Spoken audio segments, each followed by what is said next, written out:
Can I have your attention, please? We'll be starting up shortly.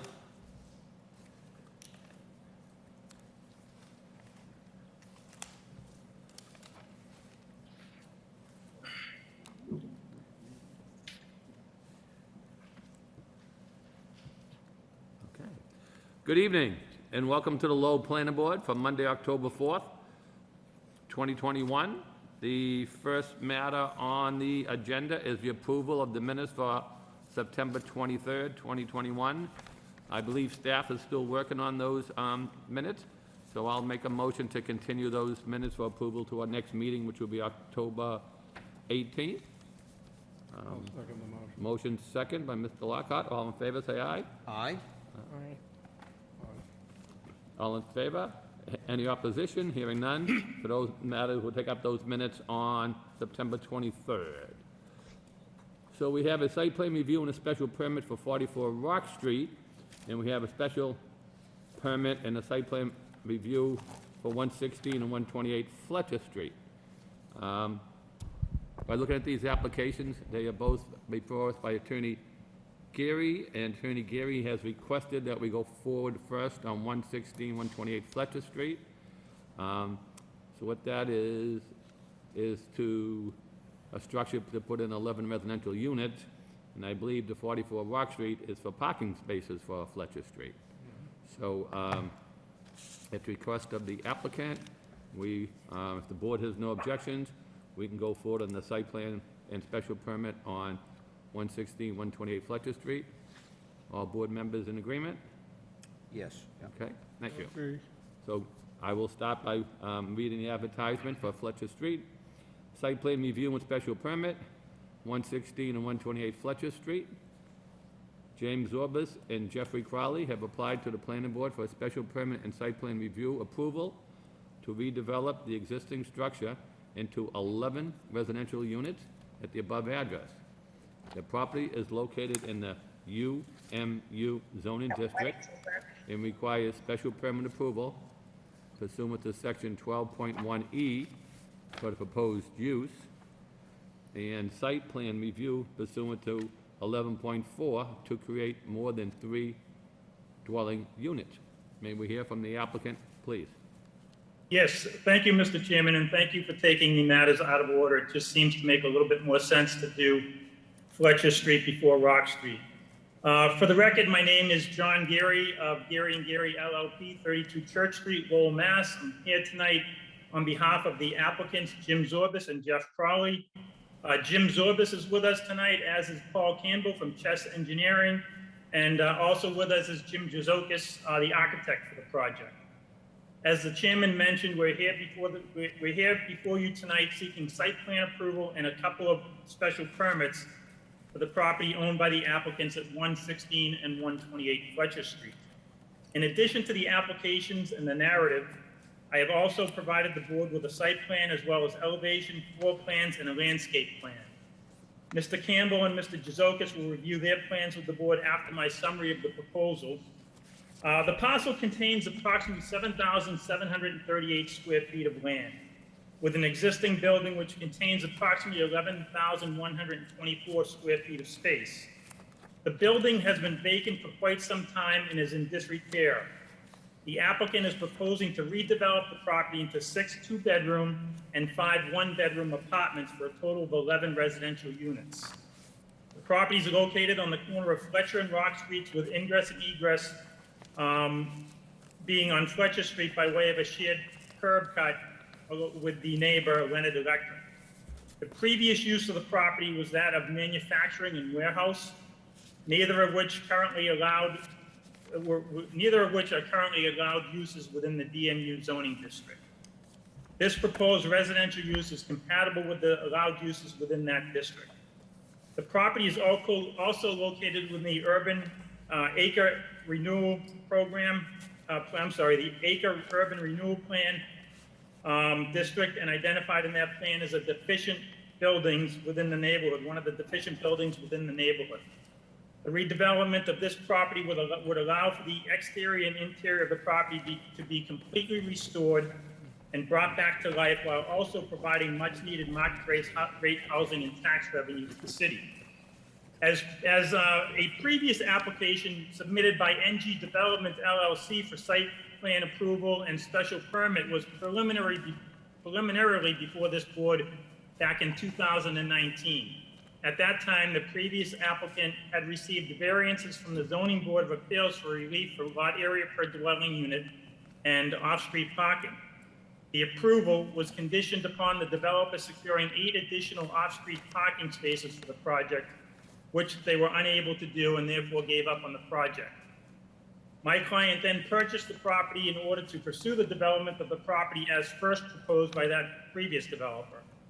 We have requested and received extensions of the ZBA variance, and if this application is approved, we anticipate requesting one additional 1-year extension from the ZBA so that we can get the project off the ground. Pursuant to the ordinance, the off-street parking for this redevelopment would require a total of 22 off-street parking spaces, or 2 parking spaces per unit. The applicant is also requesting issuance of a special permit pursuant to 6.16 of the ordinance, which allows the applicant to reduce the parking requirement for this development by 50%, or 11 off-street parking spaces in this case, if there's a publicly owned parking facility within 1,500 feet of the entrance to the property. The new Hamilton Canal Garage is now open with plenty of capacity and is within 1,500 feet of this property. The applicant is proposing 4 off-street parking spaces on site. Additionally, as we discussed during the previous hearing, my client has also acquired a vacant parcel at 44 Rock Street. Before this board tonight is a companion application, as the chairman mentioned, wherein my client will be requesting site plan approval and issuance of a special permit for 44 Rock Street, which will allow for a private parking lot consisting of 11 parking spaces. So pursuant to 6.16 of the ordinance, the parking requirement may be met by providing off-street private parking within 400 feet of the property. The applicant is proposing to allocate 7 of those 11 parking spaces from the private lot on Rock Street, which is within 400 feet of the property, as dedicated parking for this project. If the board approves the application for the reduction of the space required for this project from 22 to 11, and also approves the companion 44 Rock Street application, the total off-street parking provided for this project would be 11 spaces. Again, 4 on-site and 7 at 44 Rock Street. Finally, with respect to the parking considerations, I'd like to point out that the applicant will also be providing exterior bicycle storage, and that the property is located in close proximity to the Gallagher Transportation Terminal, which allows for convenient access to public transportation. Together, the parking options provided by the applicant will be more than sufficient to handle the parking demand associated with the redevelopment of the property. We've also provided the board with a copy of a parking allotment letter from the parking director, which confirms that the Hamilton Garage Canal has sufficient parking capacity to handle the demand associated with this proposal. The applicant also needs to seek historic board approval, since the property is located within the Acre Urban Revitalization District. Jim Juzokis has been working closely with Steve Stoll in order to ensure the exterior of the building meets the historic district requirements, and he'll discuss that a little bit with you in a few minutes. I'd like to take a couple of minutes now to address the Dpd staff comments that we all received, and then Paul can give his presentation of the site plan. So starting with comment number 4, which suggests the dumpster should be screened. The applicant intends to screen the dumpster, and there's also going to be landscaping on the Fletcher Street side of the property, which was depicted in our landscape plan. Comment number 5 speaks to landscaping along Fletcher Street. Again, we've supplemented the application with a landscape plan which calls out the proposed species. The staff is suggesting 2 trees. I believe we're proposing 3 trees along Fletcher Street.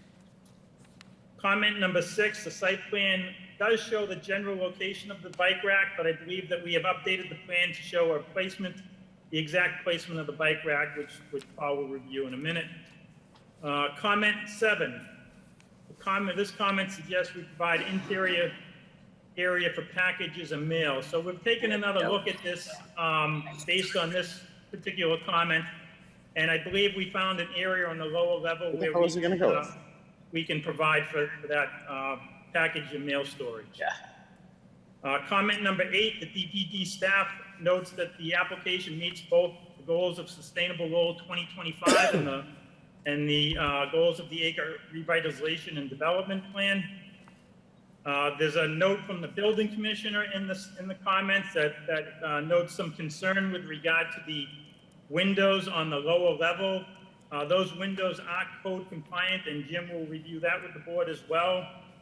And Paul Campbell has been working closely with the stormwater team for the stormwater team for the city, and we will comply with any stormwater requirements.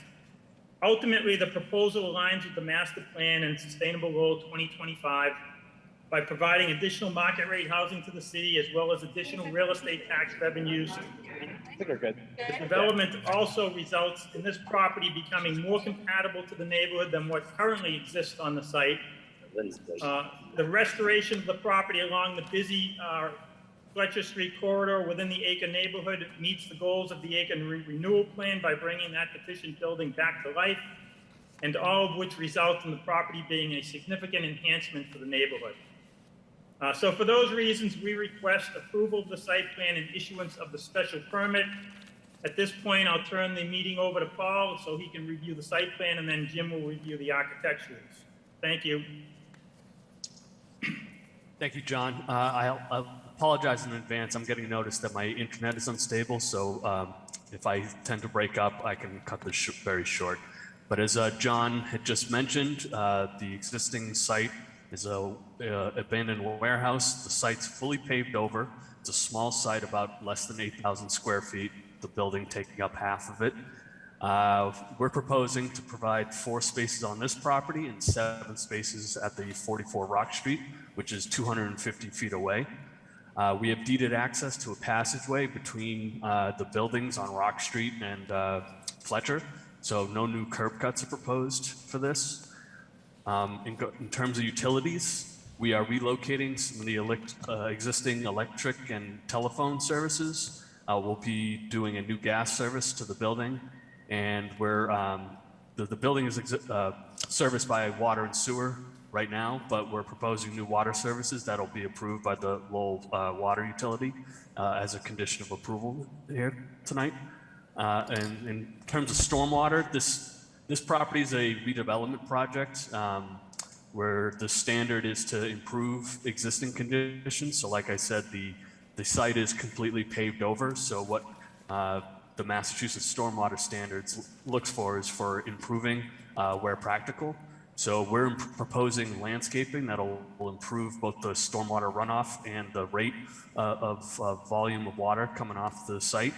We're also proposing a small water quality unit inside of a catch basin to provide some water quality treatment. And ultimately, the stormwater system is going to be approved by the Lowell stormwater system. I've already talked to Mike Storer about that, and we're getting comments back. Quickly about the comments back from staff, just like John said, we provided a bike storage area. It's shown on the plans. And I'm also working again with the city stormwater team who are more concerned about the combined sewer stormwater overflow versus stormwater. So with that, I'll turn it back to John. And Jim, would you mind going over the architecturals and elevations? Sure. Jim Jazokis, architect, Jazokis Architecture office in Tewksbury, but I'm a Lowell resident, 58 13th Street. This building was occupied by Kelly Sheet Metal for many years and has been vacant for a while and has 1 or 2 sides that are starting to take shape, but for the most part, it's really in rough shape. So this is a fantastic project for Lowell. It's one of those buildings that when you enter the city, it's right there in front of you. So it's going to be a great improvement to this area. The exterior has a lot of good details still left, so we can work with the historic board and Stephen Stoll to really bring back to life and address a lot of the exterior parts that will emphasize the beauty of the building. It's really well made. It's got great bones. It's very sturdy. So I'm really looking forward to seeing this going forward if approved. The interior, there was a original concept of having these 11 units, a mixture of 1 and 2 bedrooms, residential units, no commercial aspect, just all residential. And the lower level will have 3 units. Everything is wheelchair accessible on the lower level as well as the first floor, which are more like townhouses on the first and second level.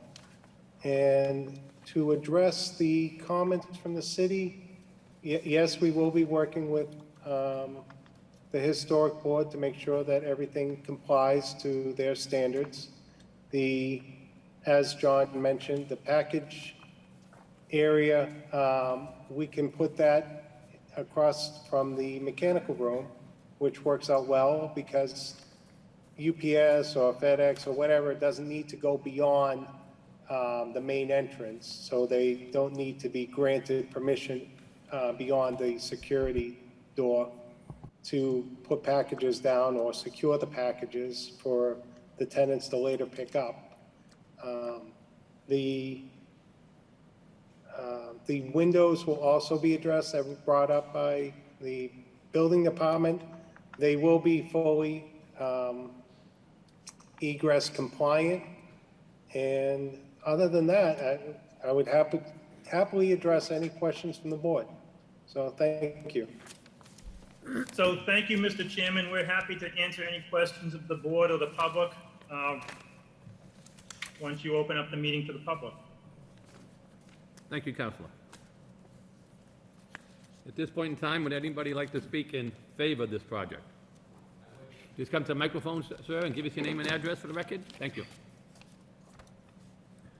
My name is Russ Leonard. I'm a Lowell resident. I live at 132 Lincoln Parkway, and I own and operate an electrical construction company that abuts this project, and we have a shared parking area there now.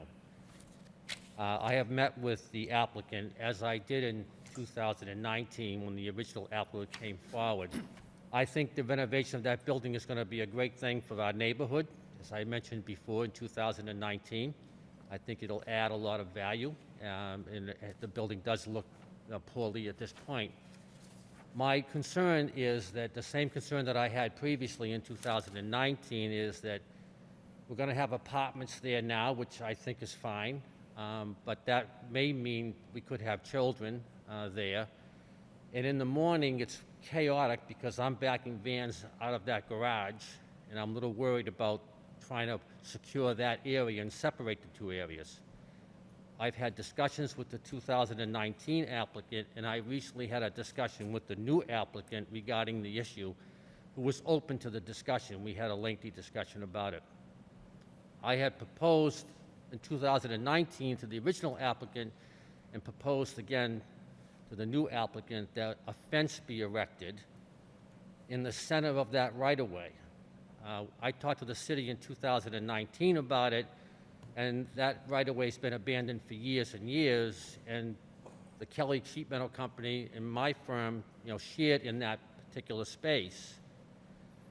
But I'm thinking that's going to be a problem now because before we had an industrial use, we both had industrial vehicles out there, and now we have a mixed use, and we're going to need to have some type of security to keep people from wandering into that parking lot in the morning and hopefully not have something happen.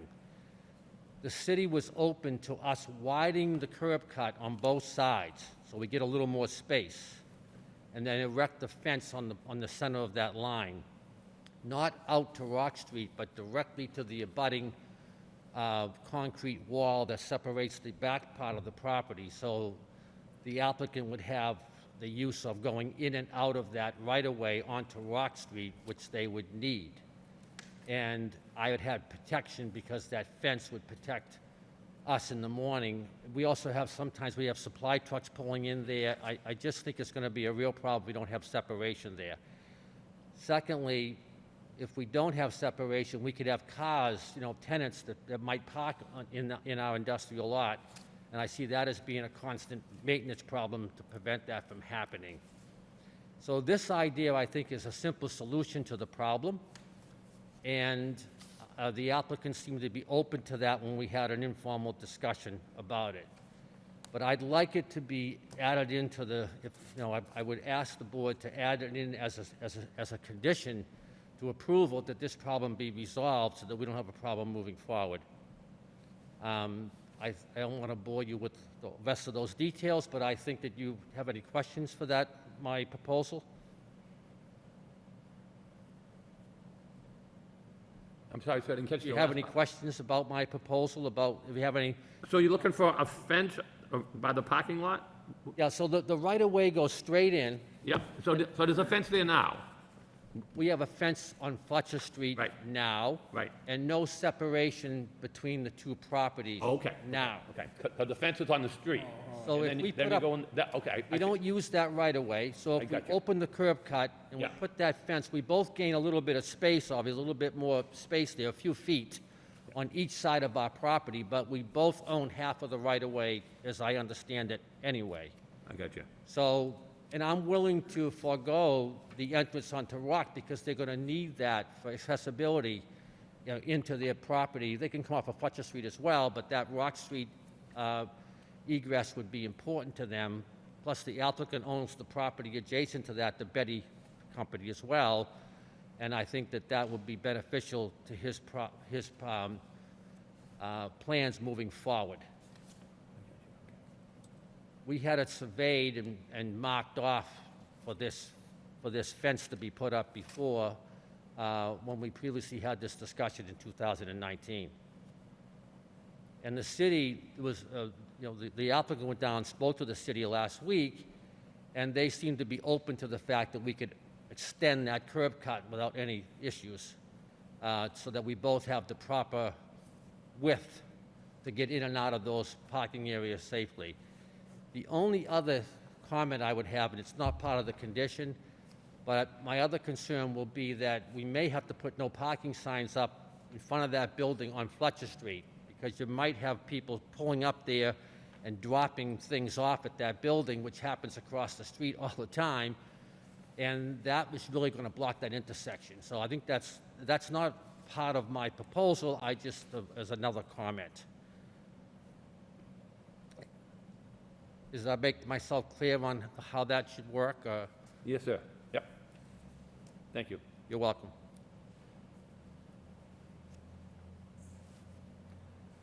Does anybody else like to speak in favor of the project?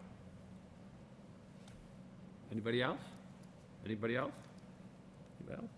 Anybody like to speak in opposition? In opposition? In opposition? Anybody who just has any comments? Doesn't want to speak in favor or against, but just have any comments on the matter? Hearing none at this time, I'll turn it over to any of the board members who have any questions or comments. Thank you, Mr. Chairman, if I may. Sure, Mr. Fischett? To Attorney Geary, if either that or the engineer could point out where the bike racks are. I think there's been some updates from after the comment letter from DPD. I do have the updated landscaping plan showing the 3 trees being proposed. Unless I missed it, and I was actually looking at material that the Chairman Linehan has as well, I can't seem to find the updated plan that shows the bike rack. So if you could please point that out, I would appreciate that. We Yeah. have not, so you do not have an updated plan in front of you at this point, but I believe Paul has indicated on a revised plan that he has. Paul, are you able to share that with the board? Possibly. I don't think, I'm not a host. I don't think I could share my screen. But the bike rack we're proposing is south It's just below the dumpsters. It's adjacent to the ADA parking space, right in front of the walkway, in front of the building. Could you refer us to one of the sheets, like C of 1, C of 02, 03, or 4? Sure, it's CO2. Oh, CO2. CO2. Yeah. Like it's gonna blow up.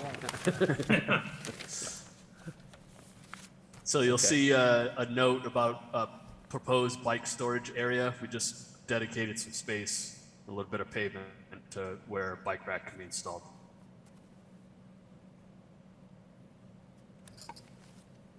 You seen it, or is it? He said it's gonna be near the dumpster. It's right below the dumpsters. Dumpster here. Storages, Okay, bike. bike storage area, okay, yeah. And, all right. Yeah, and then right there looks like. How much space is that, do you have available for bike racks there? I mean, just curious. I mean, that's all a landscaped area. We can make it as big as we need it to be. But it's about 5 by 6 feet, something like that. Something like that, okay. But we have space to provide more if we need it. Yeah.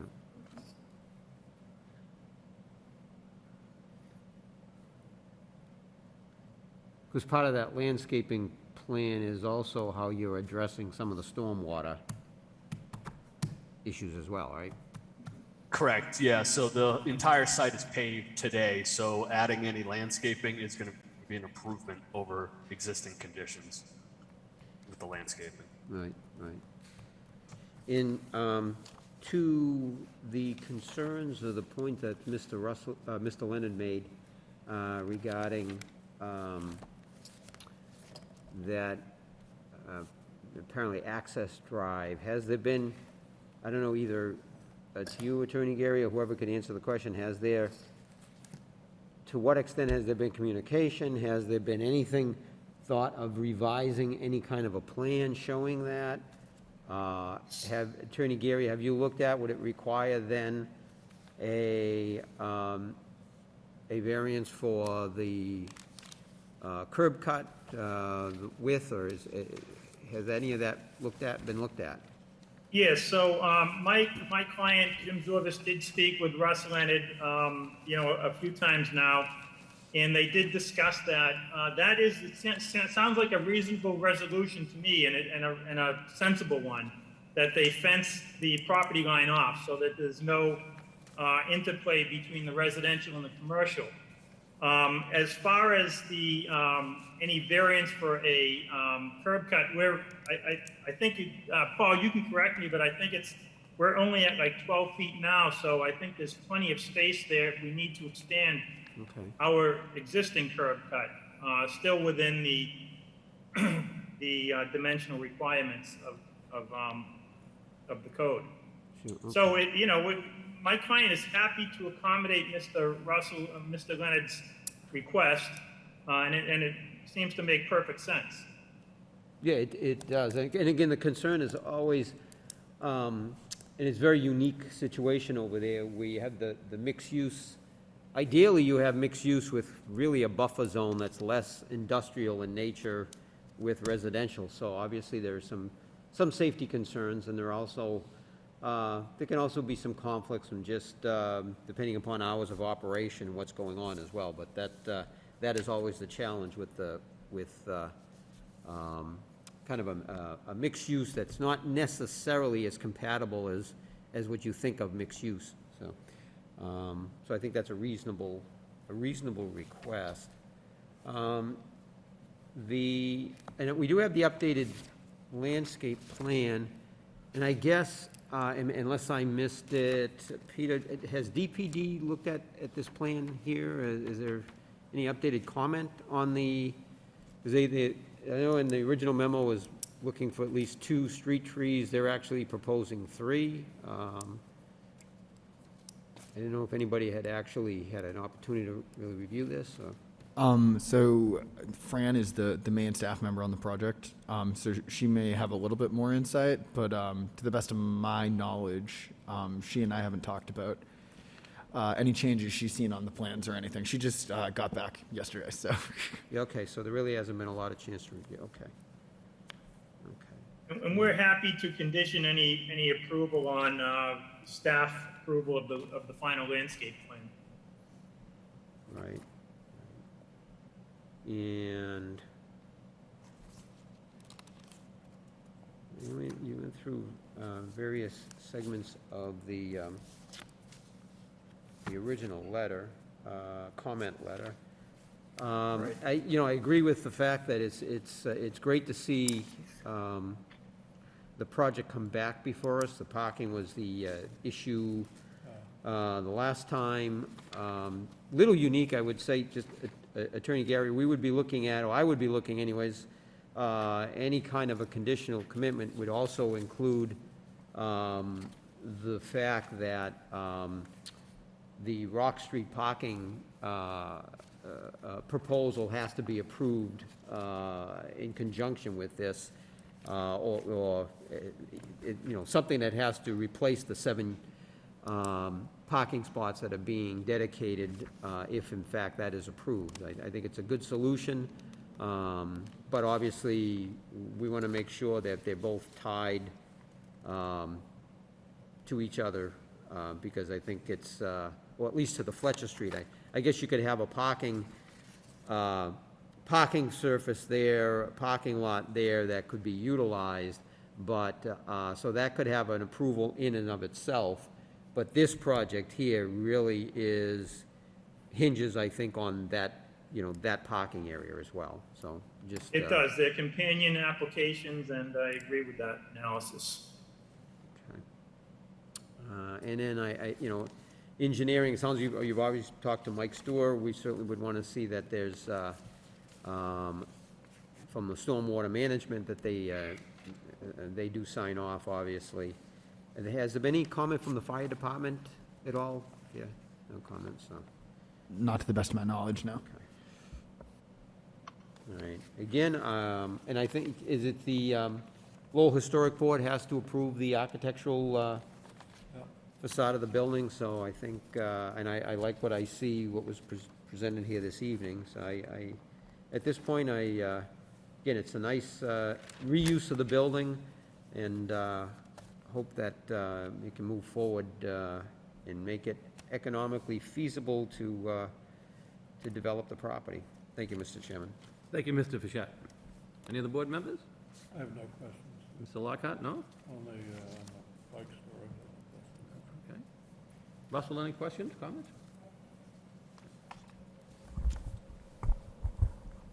2 questions to the applicant. So with 116 and 128 Fletcher Street and 44 Rock Street being companion applications, how would the applicant propose to tie the parking together in perpetuity to some degree? Or how can this board be assured that that parking will be dedicated to 116 and 128 Fletcher Street? We could condition the approval upon an executed lease agreement between the 2 property owners, which the applicant owns both properties, so that certainly would not be a problem. Okay. And does this board have the ability to require that lease agreement in perpetuity?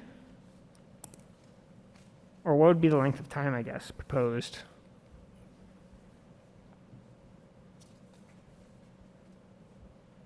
Is that a question to me? I think so. We would propose a long-term lease, so in whatever the board wishes. Okay. I guess, so my second question is, can you address the comments made by the building department about whether or not there are plans to have a fire suppression system? Jim? I'll be.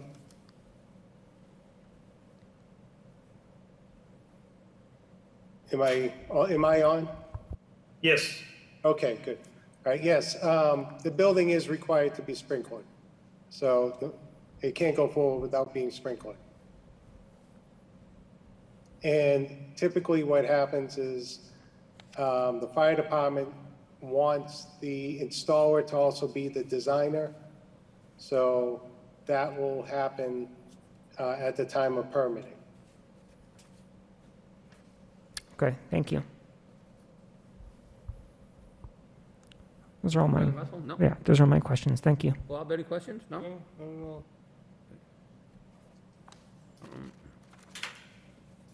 I just have one, Attorney Geary. So I know you're trying to pick up the parking through Rock Street parking lot. But you also mentioned you had a letter from within the parking for the Hamilton Canal parking garage? We Now, have a, I'm I'm sorry, go ahead.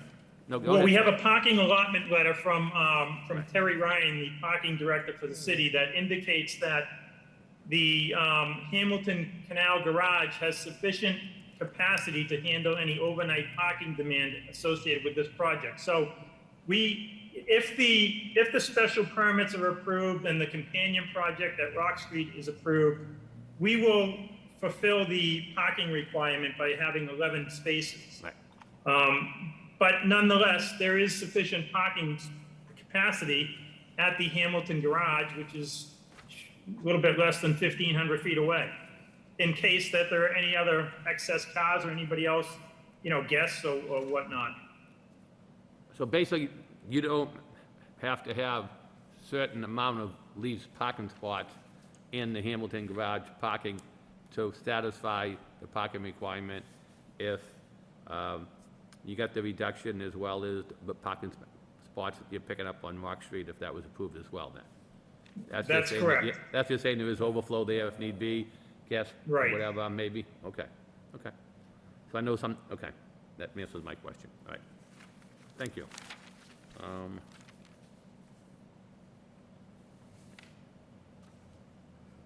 So I think getting back to Russell's point, and is what Attorney Geary said, is, how do we designate the parking for Rock Street and, to Fletcher Street? I think as Mr. Fischett said, I think for the Fletcher Street, it would make sense if the approval was that it be conditioned upon the approval of Rock Street for the request for a site plan and a special permit. Therefore, it's tied to the parking.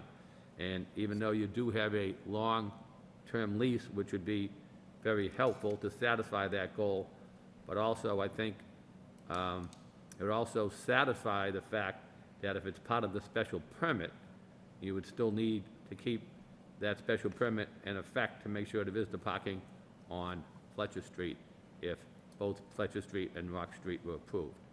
Do you agree with that, Attorney Geary? I do agree with that, Mr. Chairman. Okay. So I think we're kind of clear like that. So as we know, they're both one's contingent upon the other. And Right. Fletcher Street is more contingent on Rock Street than Rock Street being vice versa, because we could always put a parking lot in there regardless of who's gonna use it. But for Fletcher Street, you really want the Rock Street parking. Okay. So I think that's clear then, okay. Okay, any other board members have anything to follow up as a result of further comments? So if not, I believe the request here, we have a request for a special permit as well as the site plan. So we need 2 votes. Mr. Chairman, I'll make a motion for we'll take the special permit first, I guess, because a few more things to address with the special permit.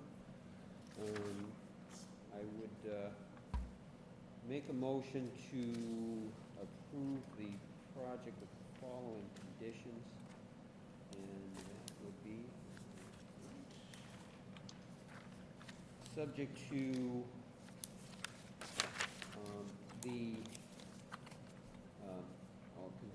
we don't see it on the plans here, subject to screening of the dumpster storage area. Satisfactory to DPD. Council, it wasn't made clear, is it going to be a solid fence, or evergreen shrub? What is going to be used? Are you referring to the Fletcher Street lot line? The Fletcher, the Fletcher Street, I'm sorry, the Fletcher Street screening for the dumpster. Oh, yeah, so I believe that's going to be a black picket fence with the screen, with the privacy screening installed in it. Is, Jim, are you on the I am, area? yes.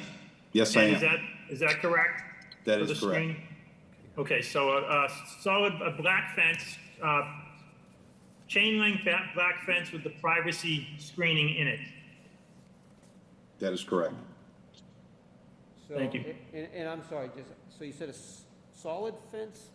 No, I'm sorry for the confusion. Black chain link fence, but with the privacy screens in it, the slats that go in it. And Oh, yeah, so there's chain link with the slats. Peter, has there been any discussions with DPD about that? I mean, visually, probably, not exactly the best. Yeah, there hasn't been a ton of discussion around it, to the degree that I would like make a recommendation here. But I do agree with you about the way they look, and also, we do prefer like landscaped screening if Yeah. possible, but that's up to the board if Yeah. they'd like to make that a condition. We're happy to do landscape shrubs if necessary.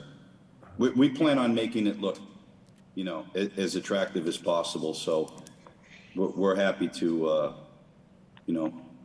to accept that recommendation. So, yes, all right, so if we could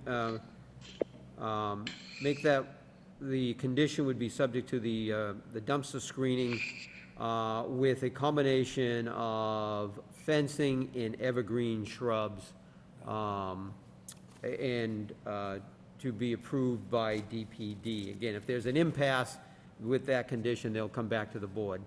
But just trying to, this is an opportunity here to take this building and again, with give it a little bit more of a softer look, and, really make that an inviting visual location, because it is on a major gateway right into the city of Lowell. So I think there's an opportunity here to really transform that, and I just, those fences with the slats don't exactly,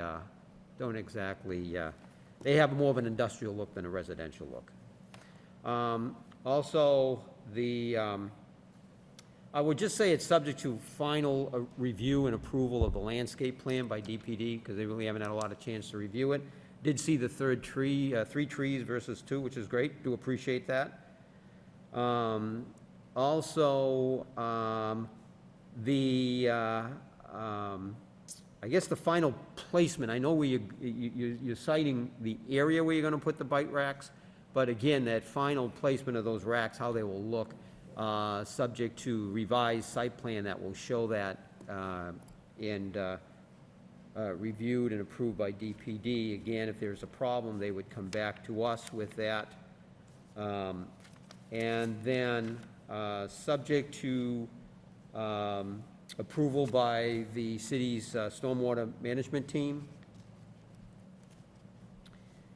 and subject to the approval of the parking proposed parking lot located at 44 Rock Street with 7 dedicated parking spots for this project at 116, 128 Fletcher Street. Again, that would be a condition of the special permit that would live with that special permit. So if for some reason the owner doesn't want to dedicate those spots, if somebody wanted to challenge that, that was a condition of the special permit. That has to run with this approval. So I just want to make sure that's very clear. Understood. And I believe, Mr. Chairman, I guess what I want to cover is what Mr. Leonard brought up as well, is that This would as well be subject to approval by, see, this is where I have an issue of not having this come back before us here, is that fencing would be placed between the abutting property, located, and I actually have the, Mr. Leonard's location, with the approval of DPD based on the material and the widening of the access to both properties. And that's going to have to receive approval by the fire department as well. So there is some issues there that'll have to receive approval by review of DPD and the fire department. And the fencing, again, we want that to be aesthetically pleasing. This is a transition from that industrial site to the residential site. So really don't want to look, I prefer not to see that as an extension of the chain link fence. So I think that that's going to have to be taken into consideration. And again, that'll come back here before us if there's an issue. Although it is, I mean, it's building code at this point, but this property is subject to fire suppression, and that would be part of the special permit, fire suppression, and all requirements by the City of Lowell Fire Department. And I believe, Mr. Chairman, that would... What about the long-term lease that gave yeah, we can, in conjunction, I guess we would add, Peter, to the condition of tying it to 44 Rock Street is also that the applicant would provide a long-term lease dedicating the 7 spots to this project. Again, it is a condition of the special permit that 7 spots have to come from that parking lot. So I find that to be actually more of a something that carries with this property, but I think just to reinforce that, we'd want to see a long-term lease with that as well.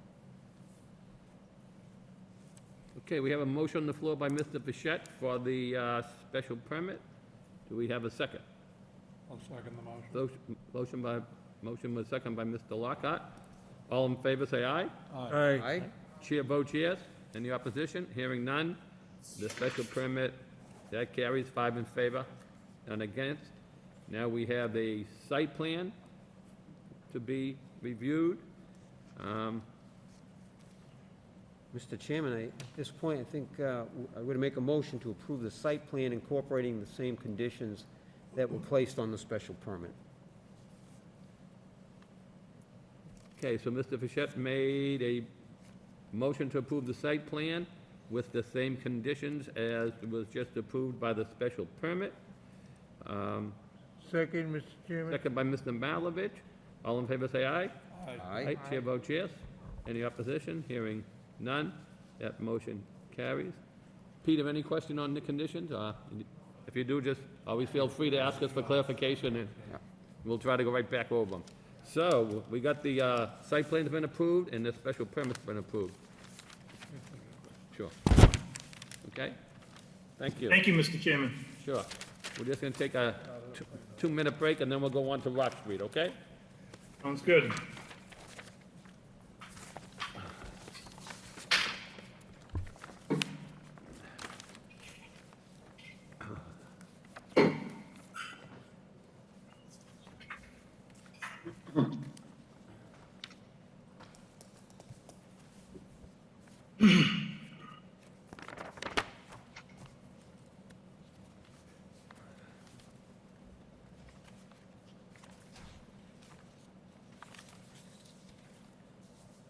Anything you wanna see for Rock Street here?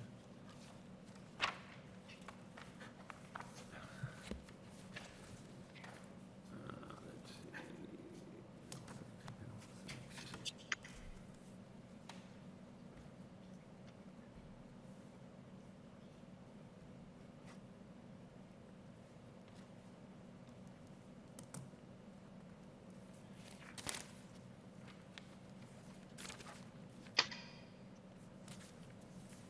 see.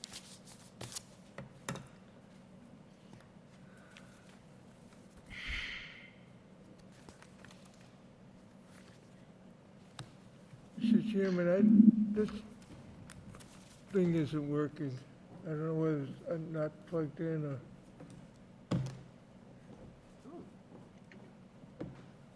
I think there's a plug here.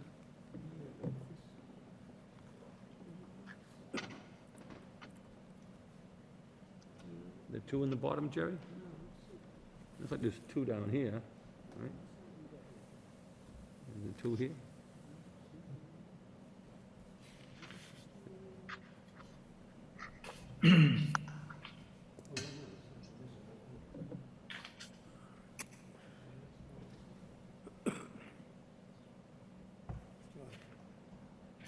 Bob's Windows are not working. This isn't working.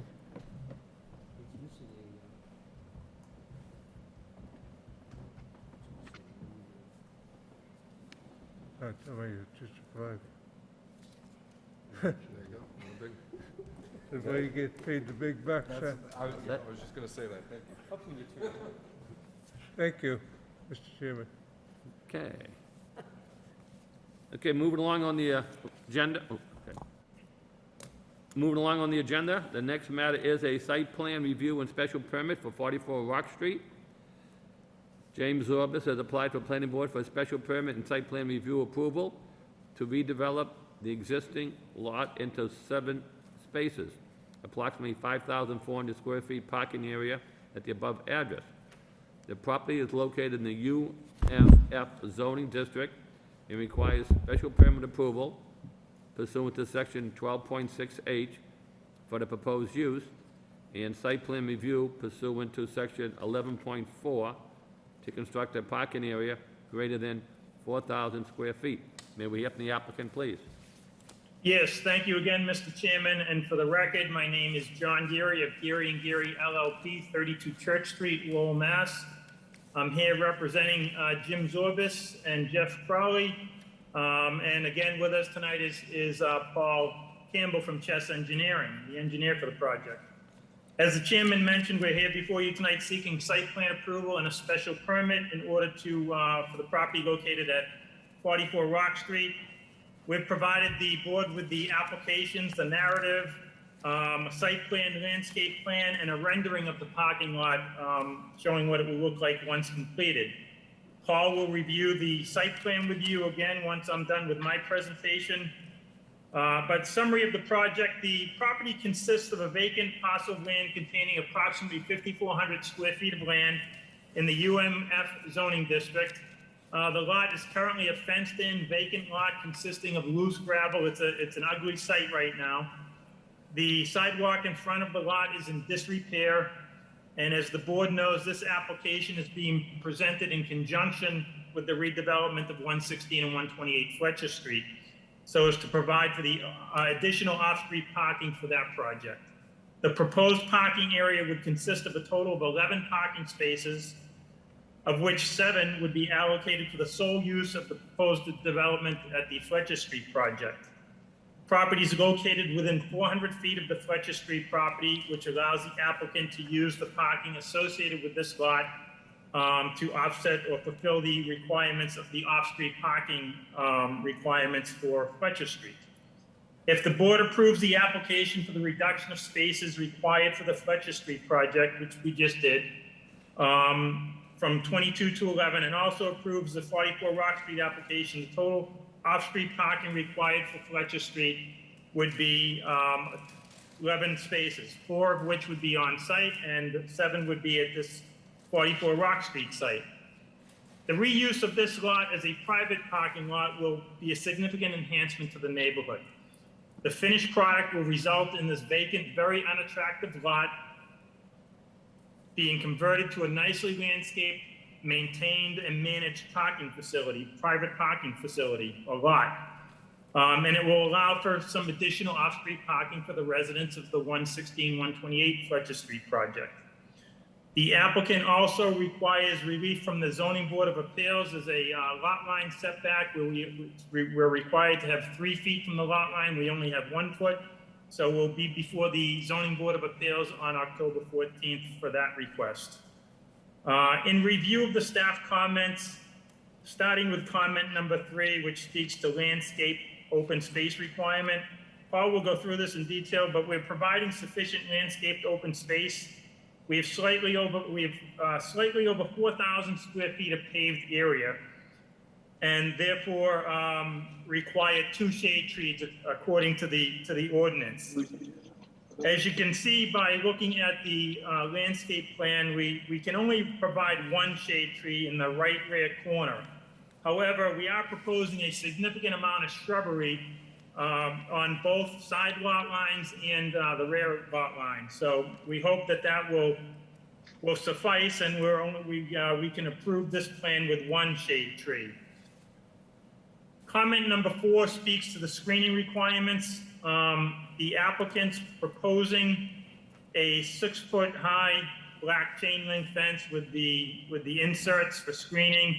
We just discussed in the last hearing that, and I know that the DPD would prefer some vegetation there. We're happy to accommodate that request. Comment number 5, the staff suggests the applicant restore the paved walkway in front of the lot. The applicant intends to do that as part of this proposal. Comment number 6, staff notes that with additional landscaping in place, the DPD would support the proposal.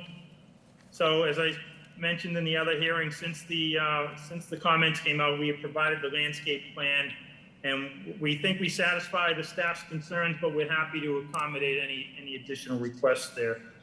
And Paul has also been working with the stormwater team for the city with regard to this property. Ultimately, the proposal meets the criteria for issuance of a special permit and site plan approval. Approval of this application allows for the complete restoration of 116 and 128 Fletcher Street. Together, these projects significantly enhance the character of the neighborhood, and we're therefore requesting approval of the site plan and issuance of the special permit. Paul, would you mind going over the site plan at this time? Of course, thank you, John. So for the record, my name is Paul Campbell with Chess Engineering, the land surveyor and civil engineer record for this project. So 44 Rock Street, its present use is a vacant lot adjacent to a commercial property. It's mostly gravel. Some portion of it is paved and is used by the adjacent commercial property. We're proposing to use this area as a private parking area for the 128 Fletcher Street, which is within 400 feet. It's 250 feet away. This is more of a classic development property where we're taking an undeveloped gravel area and turning it into a paved parking lot. So we're proposing 11 total parking spaces, and as John said, 7 will be dedicated to the Fletcher building. We're providing landscaping and fencing to screen, and we're also proposing a new 25-foot curb cut to enter and exit the new parking lot. So in terms of utilities, the only utilities we're really providing here would be stormwater. So this is more of a classic stormwater system with a catch basin and some underground detention. The final system will be approved by the city's stormwater department, but I've already talked to Mike Stewart and we went over the current design, and he's going to get back to me on what's going on Rock Street, but the final plan will be revised and approved by them. And then also on our revised plans that we'll be submitting after approval, our applicant is proposing some site lighting on the property. So the plans you have in front of you, you don't have any site, it's not on those plans, but on revised plans, we'll be providing some additional site lighting just for people parking at night.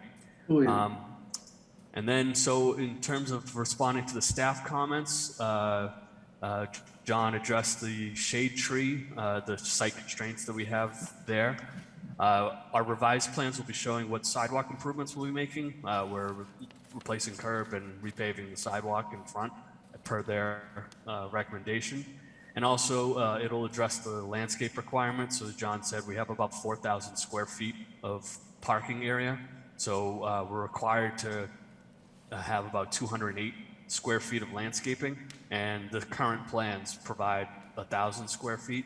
So the revised plans you'll see will have that in the zoning chart so that it's addressed, but there's no change to the site plan because we do meet that requirement. And as I said, on the revised plan, you'll see additional site lighting for parking. So with that, I'll pass it back to John. So that's our presentation. We're happy to answer any questions of the board and/or the public. Thank you. So at this point in time, I'll turn it over to the public. Anybody here this evening like to speak in favor of this project?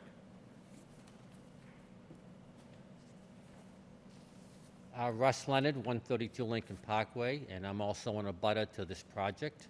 And I feel as though that the approval of that lot will be an enhancement to the development of the 116 Fletcher Street, because having additional parking is going to make the project much more viable, much better. And in addition to that, I think it's a good redevelopment of that vacant lot, because we have a lot of density right there on Rock Street now, and I think this would be much better than having some sort of a structure on that particular lot. So I really think that it really would be an improvement to the neighborhood, and it would enhance the project at 116 Fletcher Street. Thank you. Thank you, sir.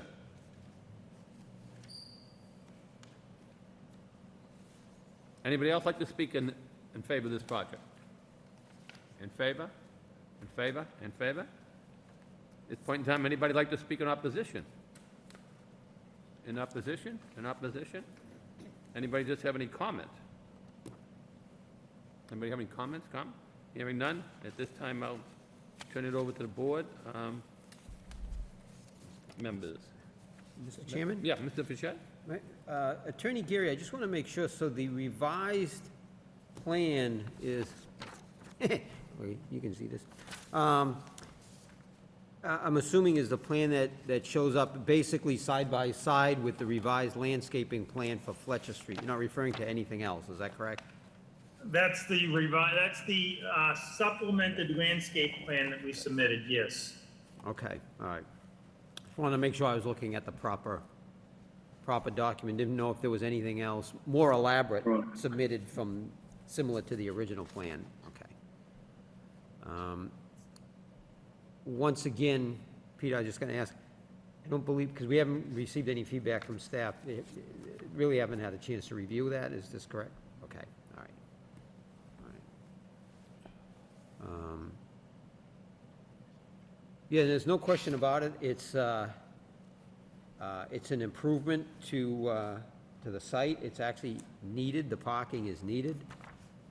It's an interesting, Rock Street's an interesting street. You do have a lot of residential influence there, but you still have some industrial. You have, I know there's some active churches that are there, automotive businesses, in homes, and so it's just a very interesting street with a lot of activity. I was there on Sunday morning, and honestly, I was in the way. There was just a steady stream of cars going down Rock Street. The entire time I was there, I thought that was very interesting for 10:30, 11 o'clock on a Sunday morning. So I like the idea of providing the off-street parking, which is needed for this Fletcher Street project. I think you do have some challenges. I appreciate DPD wanting to adhere to the landscape requirement. I do wish that when these do get submitted in the future as well, and I'm going to make a conditional here, though, is we do really need the calculations for the percentage of gross parking area so that DPD can do their job properly. Be honest with you, if you had somebody that was really hard-nosed in that area, they'd probably tell you couldn't even submit it because they didn't have a chance to properly review it. So I have no problem going forward with this tonight, but honestly, it's going to be conditional upon DPD getting the revised plan with the calculations and working in conjunction with DPD to come up with a plan that's acceptable. What does that make such a fucking huge? And understanding that there's some challenges with the site. So I think that, something can be done on this. It's just the idea, it just made it a little bit more challenging, obviously, to have a final version of it tonight that everybody had a chance to review. But again, it's critical, it's a good use of the site, and it's needed to, I think, for obviously for 116 Fletcher Street. So, thank you, Mr. Chairman. Thank you, Mr. Fischett. Any other board members' comments? Richard? Just had a question regarding lighting. Is lighting to discuss at all relative to this project? I don't see any reference to it in the documentation. That's a good point. You're correct, there is, so the existing site plan that you have in front of you does not show any lighting. I believe Paul has been working on revising the site plan to show lighting within the lot. Is that correct, Paul? It's correct, yeah. I have a revised set of site plans anticipating staff comments and revised site plans we'd submit before getting a building permit. All right, so that'll be part of the final. Correct. All I have. Okay, thank you. Russell, any questions, comment? You all set? Bob, any questions, comments? No, I'd only want it to be subject to the DPD review. Okay. So one question I have, Attorney Gary, so for the 7 parking spaces, are they going to be designated assigned to the Fletcher Street project, or those people just going to come in and pick out 7 at random out of the 11? Are those parking spots going to be assigned, like these 7 here are for Fletcher Street and the other 4 are for whichever? Jim, correct me if I'm wrong, Jim Zorbis, are you planning on putting signs on at the parking spaces? I don't think you need to assign them to the particular unit at Fletcher Street, but it would make sense to have designate these 7 spaces within the lot that go along with the Fletcher Street project. Yes, they will be designated. Okay. Thank you. Yeah, I agree with that, Attorney Gary. I mean, they should be, so it's pretty clear that these 7 off of Fletcher Street. Right. That way, it just doesn't fill up, and then the people from Fletcher Street come down the park, they don't have it, and then that defeats the purpose of the parking. Because we know that street gets pretty busy parking on the street. As you know, there's a couple of multifamilies going up that we approved within the last year, and they had a hard time getting the cars off the property in front of their project just so they could start construction. They had to go speak with the other people with the auto body shops because they were all parked in front of them. So I can see if there's not some type of arrangement to have that on Fletcher Street, that parking area just get filled up from the people in the neighborhood.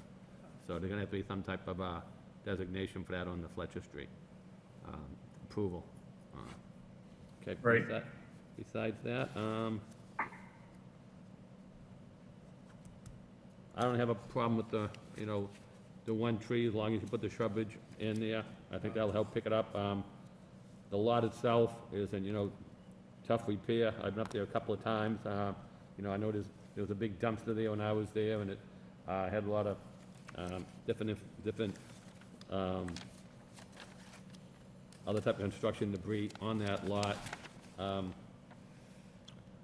The picture that staff gave us is kind of a nice picture, just showing something to give you an idea of what would look nice if your shrubbery went like something like that, and then have those parking spots aligned off. But that's basically my only comment. Let's see.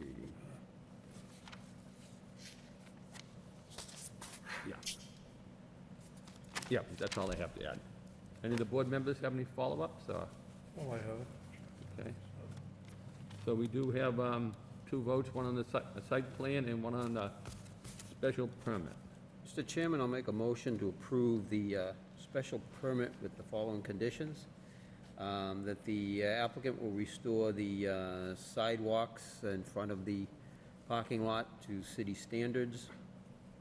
That they will meet requirements of the city stormwater management team. The final landscaping plan to be reviewed and approved by DPD. The final lighting plan to be submitted and approved by DPD.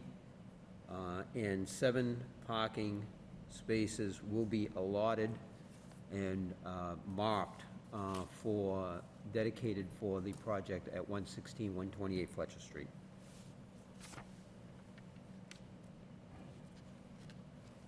Okay, we have a motion on the floor by Mr. Bichette, Second. second by Mr. Lockhart. All in favor, say aye. Aye. Chair votes yes. Any opposition? Hearing none, that motion carries, 5 in favor and none against. So now we come back and we need a vote on the site plan.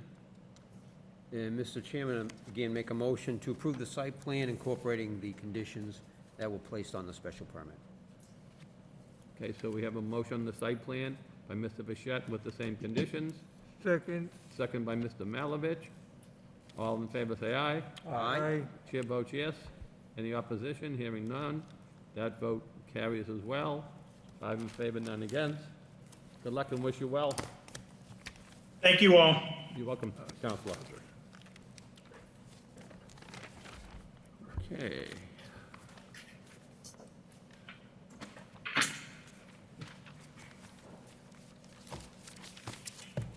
Moving along on the agenda, the next matter tonight is a site plan and special permit for 78 Middlesex Street.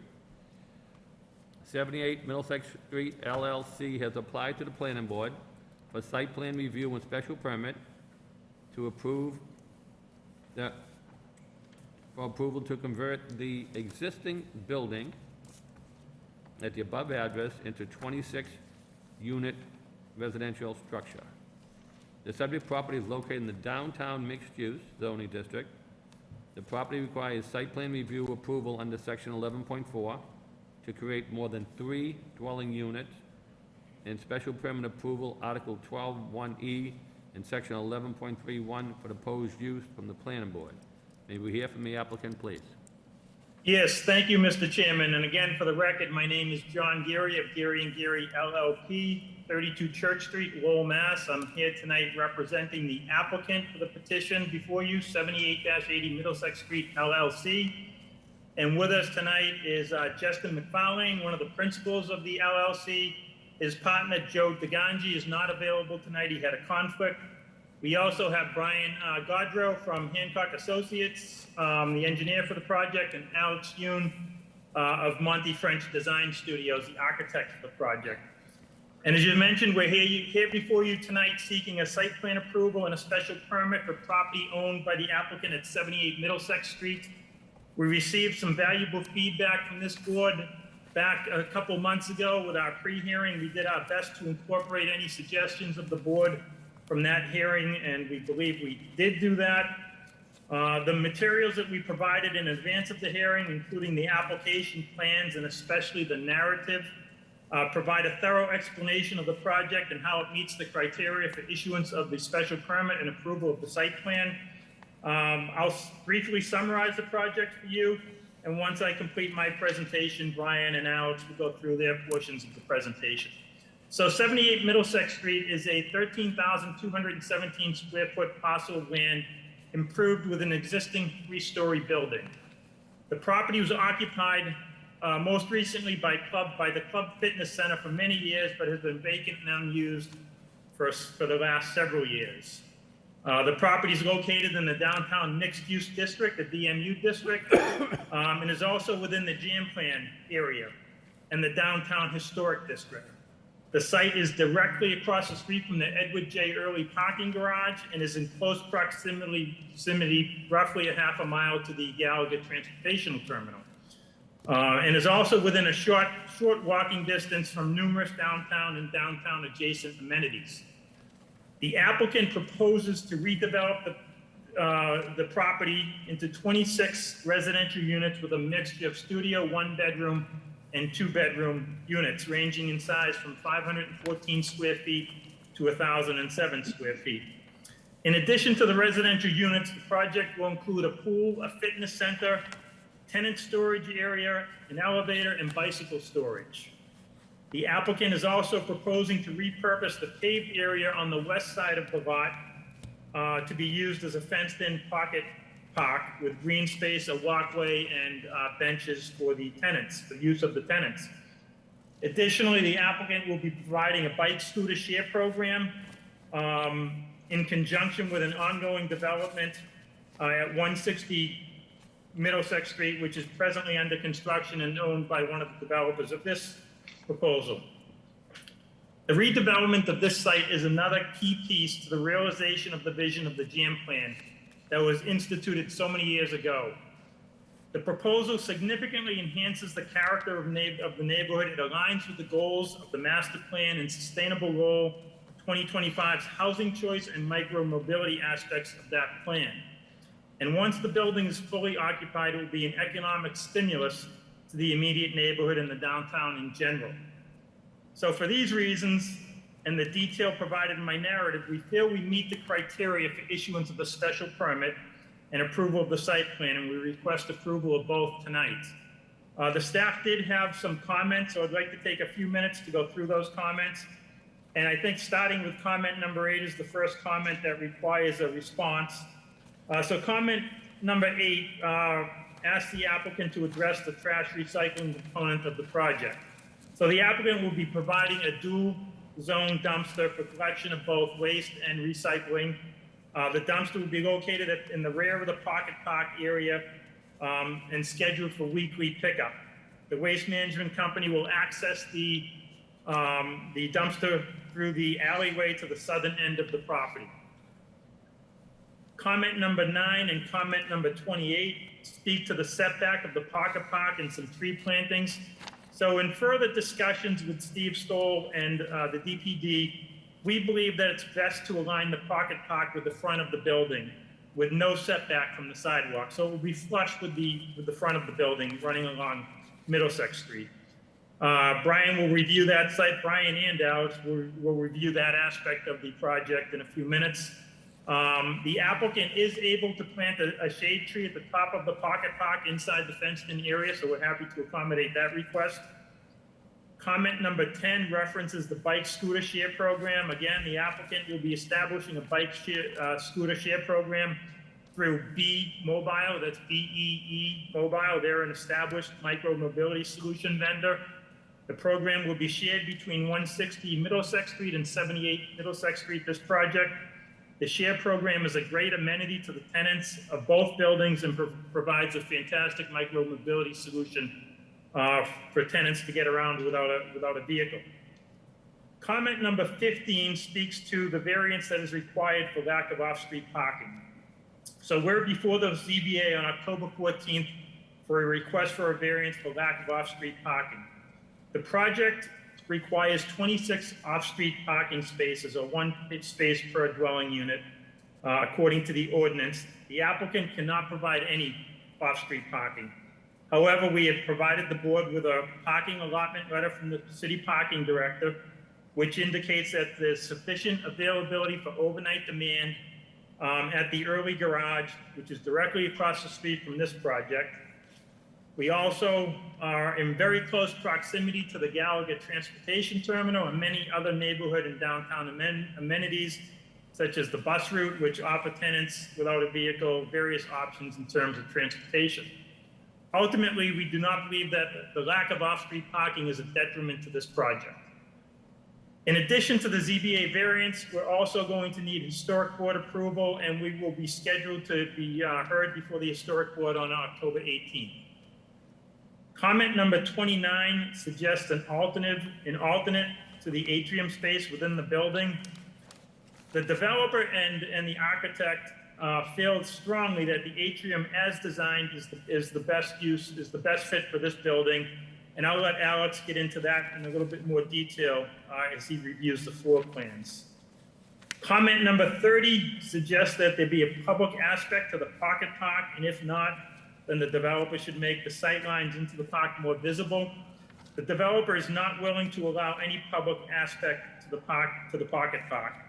We feel that this amenity will be a significant marketing focus with regard to renting these units, and we cannot jeopardize that by allowing public access to the park and all the potential problems, including significant insurance and liability issues that come along with public access in the downtown. As designed, the park allows for very visible sight lines into the park from Middlesex Street. Importantly, the staff goes on to note that Christine McCall, director of the DPD, enthusiastically supports this proposal. We share her enthusiasm and hope the board does as well. So at this point, I'll turn the presentation over to Brian so he can review the site plan, and then Alex will go through the architectural aspects. And at the end of the presentation, we'll be happy to answer any questions of the board members or the public. Thank you. Thank you, Council.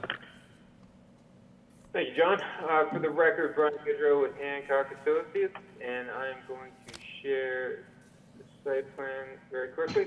So what you see before you is 78 Middlesex Street, and this is part of our permit site plan set. This is actually the grading, drainage, and utilities. So I'm going to focus on kind of what's going on in terms of zoning compliance, stormwater management, utilities, and then turn it over to Alex, who can speak to the building and to landscape improvements a little bit better. So Middlesex Street is located to the south. The plan flips, or excuse me, to the north, which is the front side of the building. To the right of the building is an alleyway, and then there's an existing three-story building on site. Water, electric, cable, telephone services already enter the building, and what we're doing primarily is a retrofit for stormwater management. We've been in contact with Mike Stewart at Lowell Regional Wastewater. We've had quite a bit of back and forth to understand exactly what they're looking for with respect to stormwater management in the combined drainage system in Middlesex Street. And what we've settled on is an underground infiltration system, and that system is located in the only undeveloped portion of the site, which is that alleyway. So we went out there, we dug some holes to understand where groundwater elevation resides, as well as understand the urban spill that's out there, and design the system accordingly. So basically all of the roof runoff, all of the runoff from the alleyway is now going to be collected by interior roof drains, yard drains, and then two catch basins located towards in the landscape area towards Middlesex Street. So all of the stormwater that hits the site will be collected, put underground, allowed to exfiltrate, and then ultimately discharge into Middlesex Street. There's a catch basin in front of the property. That's currently where all stormwater goes today, and it's where an overflow will go post-development. Now, towards the back of the site, there is a passageway that's paved and will provide access, as Attorney Gary spoke about, for recycling and refuse. So there will be a dumpster corral with that dual stream dumpster located in the rear portion for private pickup through the access way, and then obviously we've earmarked a spot for transformer as well. So all in all, we've engaged Mike Stewart with Lowell Regional Wastewater to develop our stormwater management system, and essentially have had it approved. And then we've also earmarked all of our utility upgrades for the proposed development. And with that, I'd like to turn it over to Alex so that he can describe a little bit more in detail what's going on at the surface level, at that pocket park, and with the landscaping, and then with the elevation of the building. Thanks, Brian. Good evening. My name is, for the record, Alex Yoon. I'm an architect at Monty French Design Studio at 650 Columbus Avenue in Boston, Massachusetts. Let me share my screen. Okay, so I've included a presentation here that is no different in content than what was submitted to the planning board, but there is some additional contextual information with the aerials and the existing conditions. Just to cite the project, as Brian and Gary have, Brian and John have alluded to before, we are right in the downtown district and area, and you can see the three-story existing commercial structure highlighted in the center. This was the site of the Oddfellows building, which was, frankly, a very beautiful building, but I'm sure, as most people know, it was in a fire and razed in the 40s, and this three-story commercial structure was built in the 70s to replace it. And as such, even though this is in a historic district, it is a non-contributing property in that regard. You can see Church and Gorham Street in the rear with the existing building in the foreground, and then over on the right you have the back of the building, which faces the public alleyway. Just a few photos of the existing conditions inside the building. You can see the original stone granite foundations, and the building is a mixture of brick, masonry, with steel structure and wood infill. And just some context, as we've alluded to, it's in the downtown area and zoning district. It is classified as an urban area. And we are, as we mentioned before, in the historic district, even though the particular building is non-contributing. And just some context, again, the early garage is right across the street.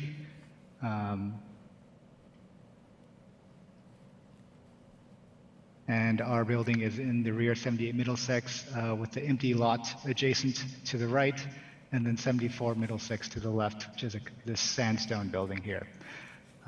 Moving on to the proposed renovations to the building, we are proposing to gut renovate the existing 3-story commercial structure into 3 stories of multifamily residential, composed of 8 units on the ground floor and 9 units each on the 2nd and 3rd floors.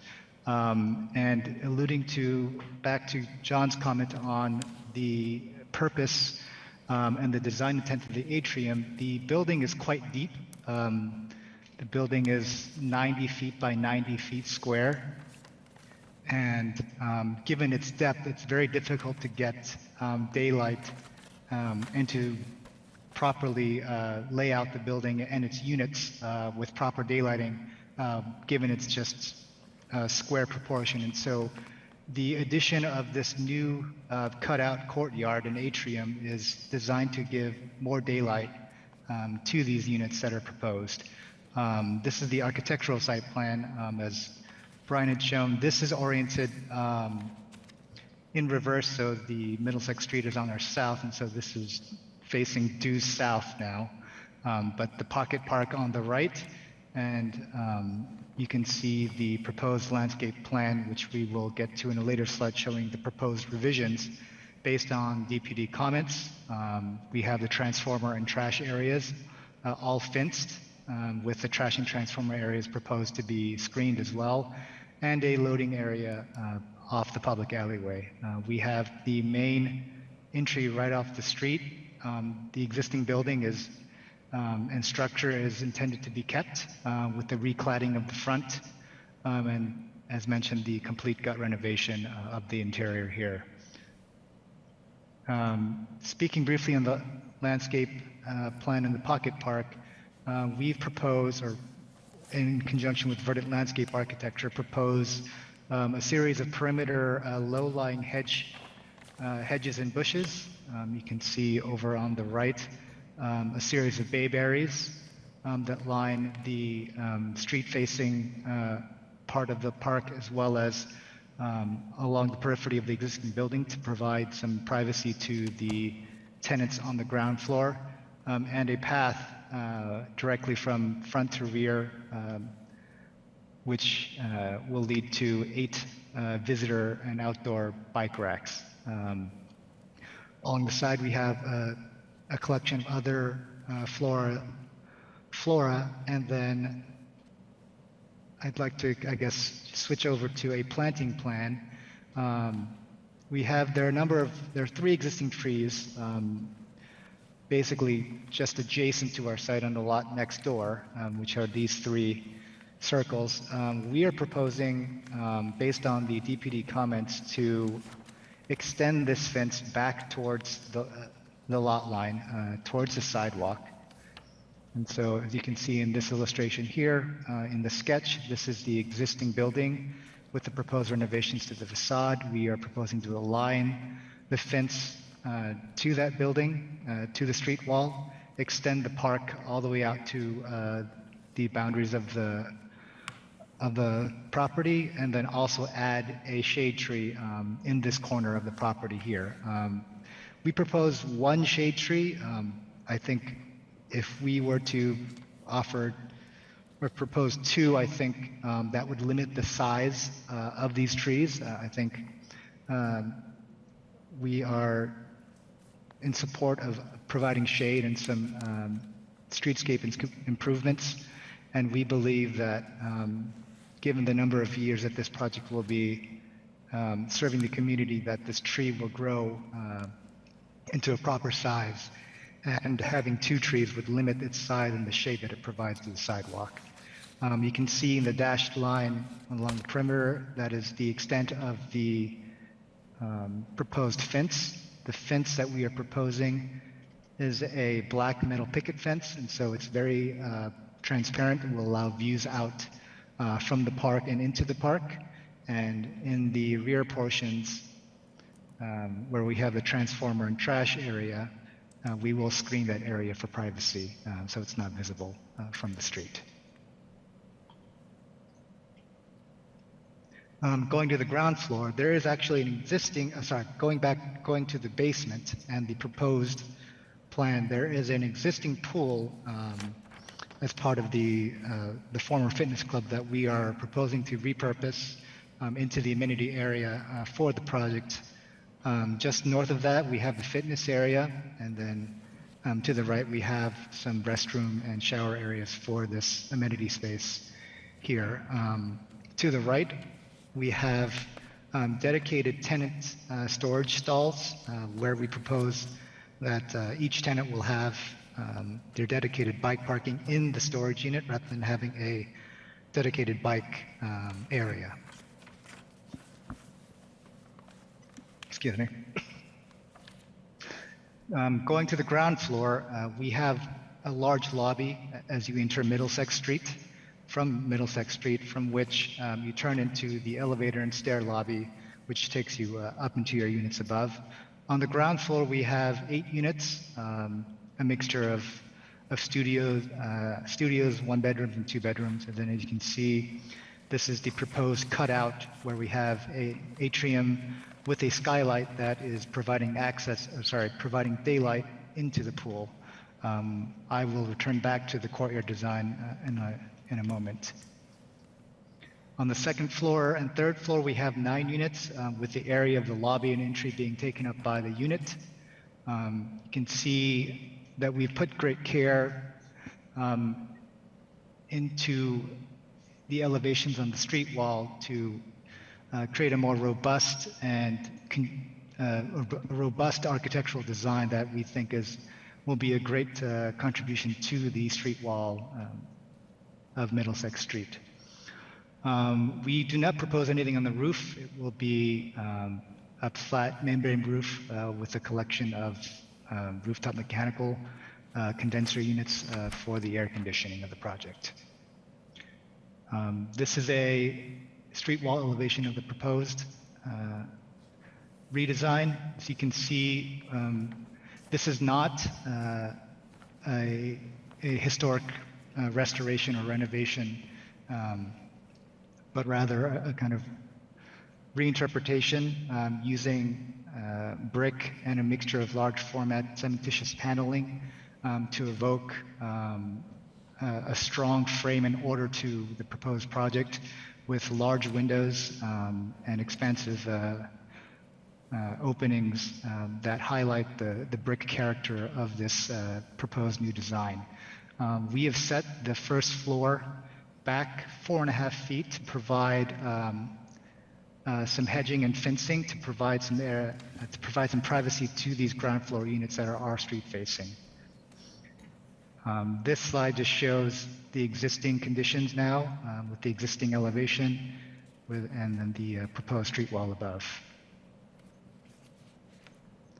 Again, this is the side wall that is facing the Pocket Park.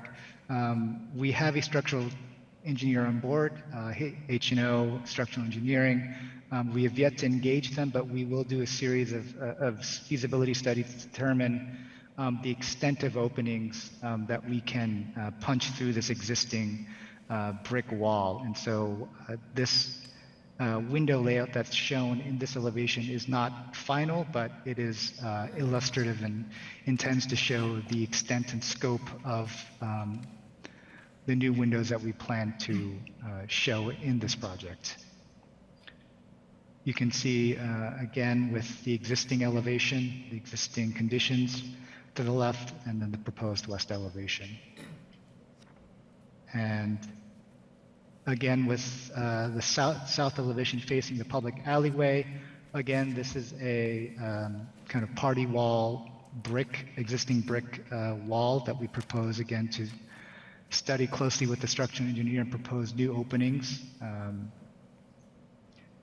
And again, you can see existing conditions with very few openings and some openings that have been filled in, and the scope and extent that we proposed for the new openings.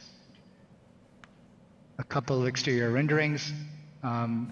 Again, we recognize that this is in a historic area, and even though the building is non-contributing, we're excited to propose this project. We think the design and this proposed street wall provides a strong character that will reinvigorate this particular stretch of the street.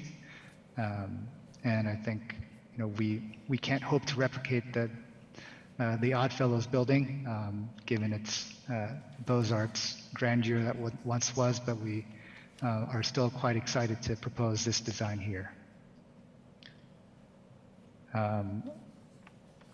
Another rendering viewing the corner from Middlesex Street again. The darker red is the existing brick that we are proposing to keep and punch new openings through, while the street wall elevation of Middlesex Street, we are proposing a new brick to completely reclad facing Middlesex Street. Going back to the courtyard, again, looking at the existing plan and its depth, it was a struggle to lay out and utilize the depth of the building, given its lack of daylight in the interior. And so we proposed to cut out a new opening along all 3 floors down to grade. That way, the studio and 1-bed units to the north that you see here will have access to daylight, and then in turn, that will provide a small private courtyard for the residents as they come out of the lobby and go out into the units, as well as providing a skylight that will let light into the pool and amenity area in the basement below. Just a couple more pictures of what the proposed courtyard could look like, and then some elevations of that, and then a section that shows the extent of what we propose to cut. So this area here is the floors that we would cut to create an open-air atrium that overlooks a skylight that lets daylight filter down into the pool area and amenity area in the basement. And just a section perspective showing that same condition here. And with that, I will turn it back to the board. Thank you very much.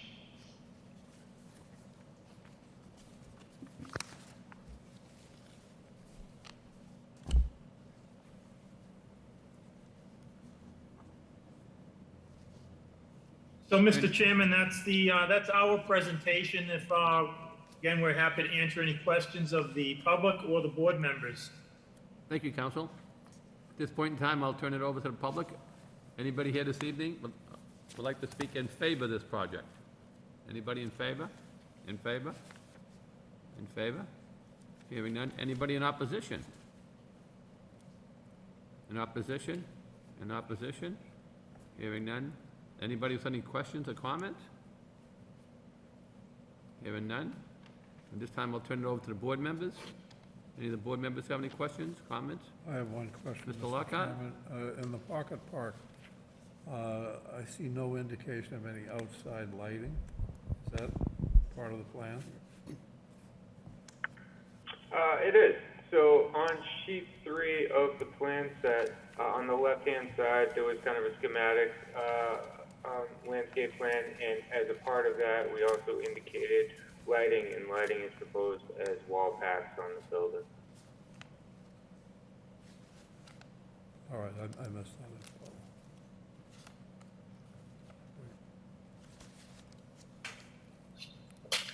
Okay, thank you.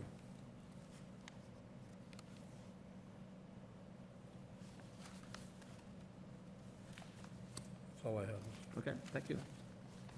Mr. Chairman, if I may? Mr. Fischett? If, whoever could bring up the revised landscape plan, please, I'd like to, it would be helpful, I think.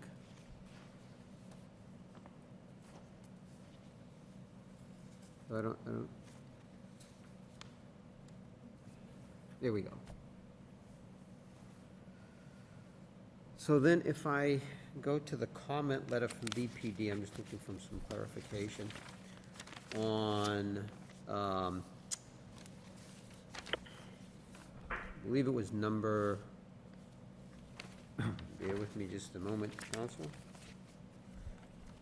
I guess it would be, comment number 30, I guess B, option B. So just so kind of understand what we're doing here, or what you're proposing, and I haven't, and I'm sorry, Counselor, if you provided a copy of this to us, I missed it as far as, and I don't know if Peter, did staff review this? Okay. And we haven't received any comment from staff on this, is that correct? This is subsequent to this memo? Okay.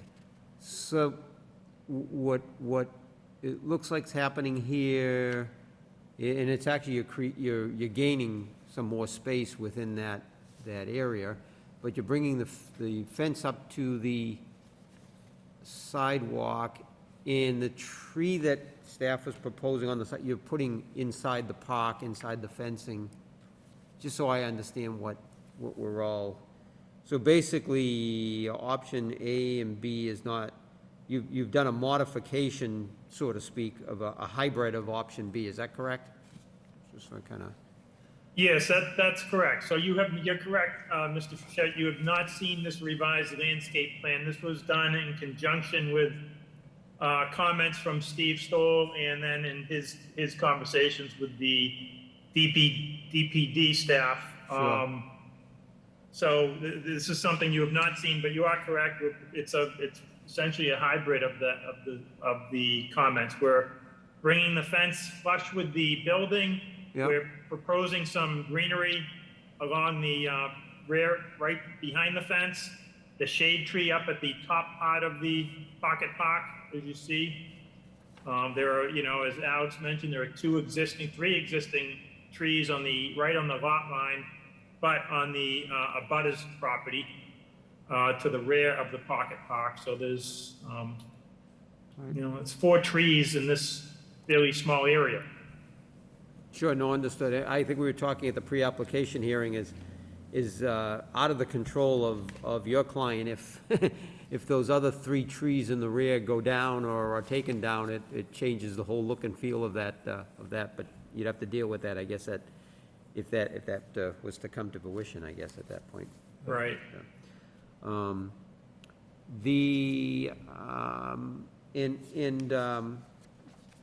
I don't know if there's been subsequent discussions with staff regarding comment number 29, where you're basically saying the atrium, and I understand you've looked at this, so I just want to go over that one more time, and I guess I keep putting Peter on the spot here, but if there's been any discussions as to understanding that from your perspective and your engineers, that is the best treatment. So we have not discussed that further with the staff, but we feel strongly, based on our, professionals' advice, that it's a very, very good element of the building. It's an amenity that benefits the building, and we'd like to stick with it. Yes, I'd like to just follow up on John's comment here. Just going again back to the depth of the building, if we were to divide these units, say evenly down the middle, we'd have units that were 45 feet deep without any access to daylight. In the middle portion, which is where we propose this courtyard. This courtyard cutting through the deepest part of the building will provide daylight straight into these units where normally there would be none, and so as well as providing a skylight and daylight into the pool area in the basement as well. And so, we see this courtyard as providing daylight, an additional amenity with this small courtyard, as well as providing, filtered daylight through to the basement amenity area as well.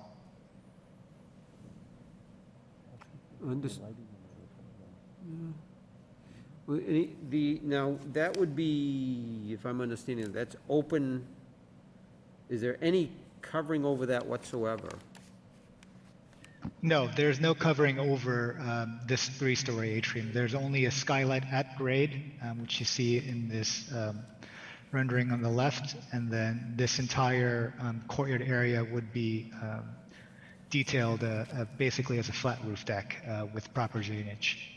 So how, yeah, I was gonna say, so snow, how is that handled with snowstorms that, curious as to how that's designed?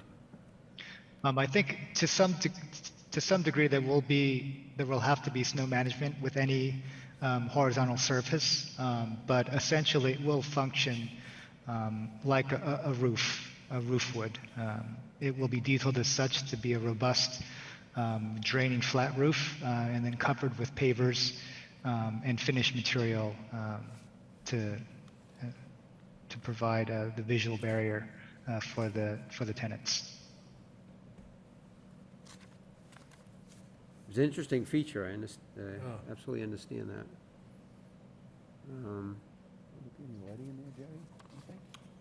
Yeah, a question, and Mr. Chairman was I guess we're both wondering that as well. Is there going to be any lighting beyond the natural lighting that will be within that? Small and dark, We haven't discussed any exterior lighting in particular with the courtyard area, but we envision that there will be probably in similar lines with wall-mounted fixtures on the I mean, obviously, the exterior biggest walls. concern will be it won't be off-site. It won't affect the lighting off-site, but obviously how you place it within the units. But because I guess for much of the time, depending upon the placement of the sun, and as soon as it gets dark, I mean, it will be a dark. It will be a small dark area. That's for sure. So you're considering some sort of lighting, just even from a safety perspective, Yes, I think to some degree that we would light the ground floor area that is accessible to the tenants, Sure. Which is this small courtyard area. But in general, we actually would not provide much more lighting beyond that, Okay. given that these are windows into units. Right, exactly. And so it will be very, very focused lighting, we believe, that will make sure that this amenity space is lit and considered safe. And then can you speak to, I know on the, is it the charter building, the whole concept of micro-mobility was really probably discussed at a little bit more length at this board with that project than any other I can remember. And I know the developer is really incorporates that into the projects. Can you speak a little? I understand we have the bike racks, the scooters were made available, but I believe one of the options that was also discussed with the other project is, and we had a recent project come through just in the jam area at a prior meeting. Will there be some sort of information available for tenants regarding public transportation, the bus schedules, the train schedules? Again, just I'm assuming a lot of the tenants that will be living in there will be looking to utilize some of those services. Right, so Justin, correct me if I'm wrong, but I'm sure that as part of the property management aspect of this development, you will be providing the tenants with whatever information they need for public transportation services, bus schedule, train schedule, how to get access to the bike scooter share program, all of that? Yes, that's correct. Good evening, Mr. Chair and members of the board. In conjunction with our project at 160 Middlesex, we're going to be incorporating the B Mobile micromobility platform, which now has expanded to include a bike share program. Originally, if you recall, when we went through this 2 years ago, it was just scooters. It was just a scooter share program, but now it does actually include bikes. So B Mobile is going to utilize their platform at both 78 Middlesex and 160 Middlesex. And what will happen is they will have their modes of transportation, so both bikes and scooters, on site for tenants to use. Tenants will log in through their the B Mobile platform, which is accessible through your mobile phone or a tablet, computer, and they'll be able to, essentially rent a bike or scooter for an allotted period of time.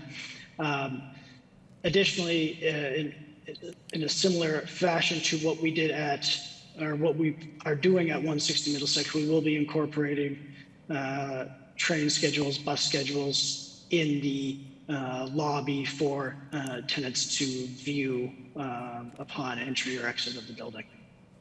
Which is a great service. I remember that from the last project, and I know we were trying to get there on a prior project that was before the board, but thank you for that. What I would do is, and I suspect you'll have no objection to, as part of the conditions would be to have just to memorialize a transportation management plan, which just incorporates everything you just said. But other than that, I think it's a great reuse of the property. Obviously, you're targeting a different, certainly a urban-minded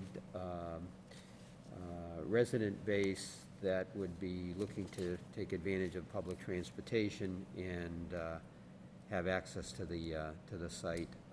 I love the park on the side of the building. There are some prime pieces of real estate in Boston that have their own little private gardens that are really an oasis. So it really is. I think it's a nice feature to have for this building. I understand the DPD's thoughts on the atrium, but I know we discussed that when we came to the pre-application hearing. We found it all to be very unique, and certainly I think we'll add a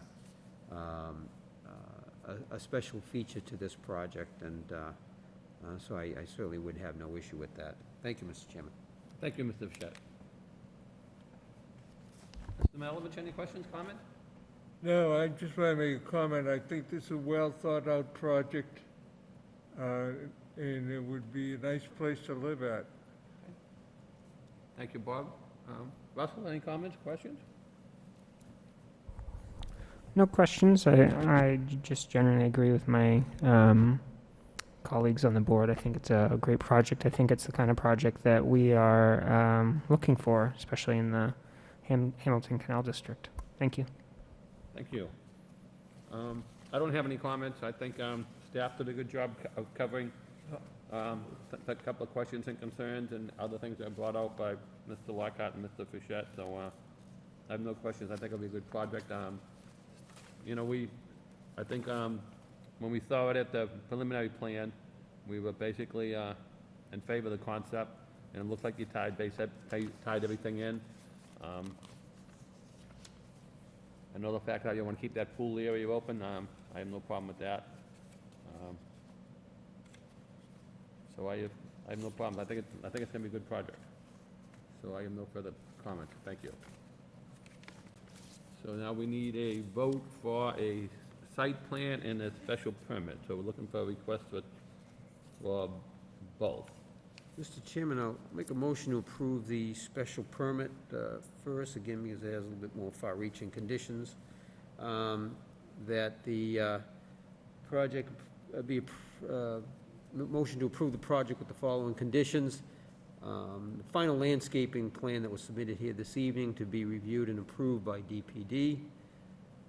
The screen trashed in area and the, I believe it was the trash recycling narrative that was provided. There's no indication that that was reviewed by the recycling coordinator, so I just want to make that subject to review and approval by the recycling coordinator, and that the final approval of the screened-in area for the trash to be reviewed and approved by DPD.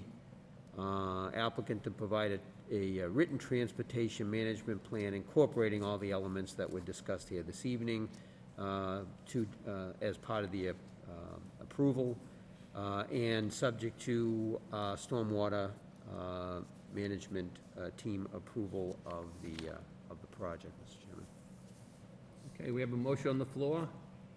I'll second that. Second by Mr. Malovich. All in favor, say aye.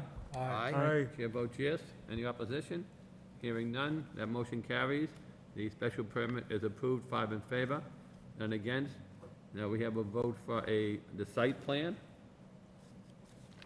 I'll make a motion to approve the site plan with the same conditions as outlined in the special permit. I'll second the motion. Second by Mr. Lockhart. All in favor, say aye. Aye. Aye. Any opposition? Hearing none. So that matter carries as well. So your site plan has been approved, 5 in favor, none against. Good luck, good job, gentlemen. Thank you, Mr. Chairman and members of the board. We appreciate your time tonight. Thank you. Thank you very much.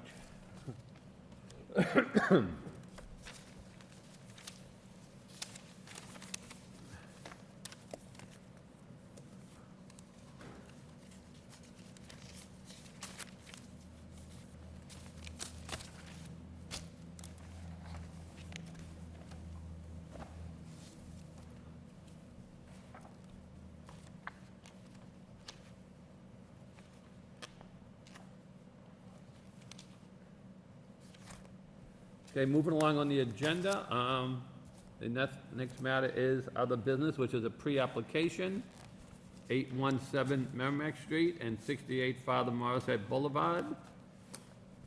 Kelly Clean of CHA Consulting, Inc. has filed an agenda request on behalf of River Edge Medical Associates and Saints Memorial Medical Center to the planning board for pre-application discussion regarding a proposal to construct a 7-story, 88-unit residential building at 817 Merrimack Street, and construct a 5-story, 68-unit residential building at 680 Father Morrisette Boulevard.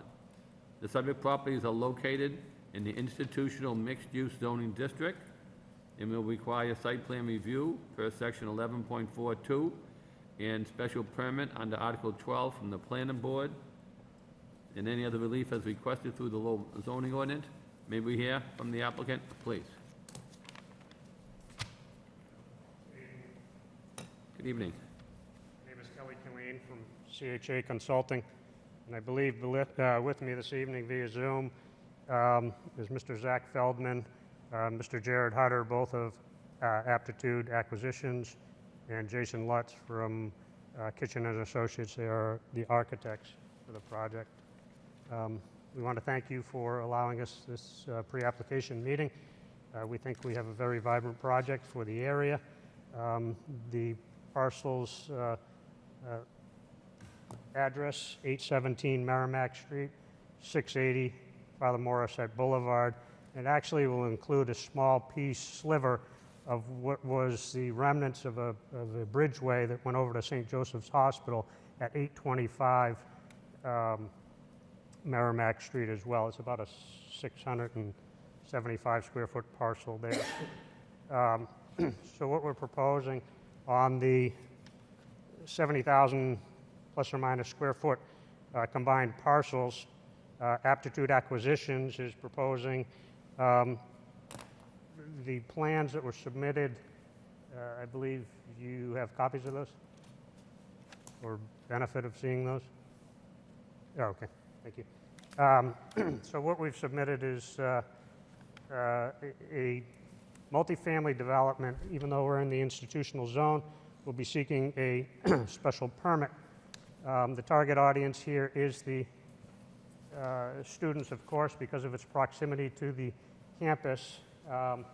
And we will be entertaining graduate students there as well.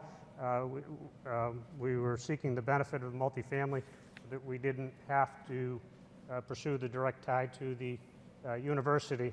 The development is a private development. The applicant here is a multifamily and student housing developer throughout the country. They have several projects. I've included a few of those in the information that was provided with the application. So we submitted this project approximately a month ago. Since then, we had originally 156 units. The project, because of some of the comments that we received back from the planning board, we've made some adjustments. We had to do some setback stuff, and we're currently addressing some parking, trying to increase the parking there, some shared ride available for the occupants of the building. The project has evolved into, in its latest state, as latest today, on my way here, the project is now 239 units with 178 parking spaces. So amenities are similar in both projects. Again, we're in the infancy of the design right now. So before we got into formal applications and too far into the design, I was hoping to receive some feedback from the board on the information that has been provided.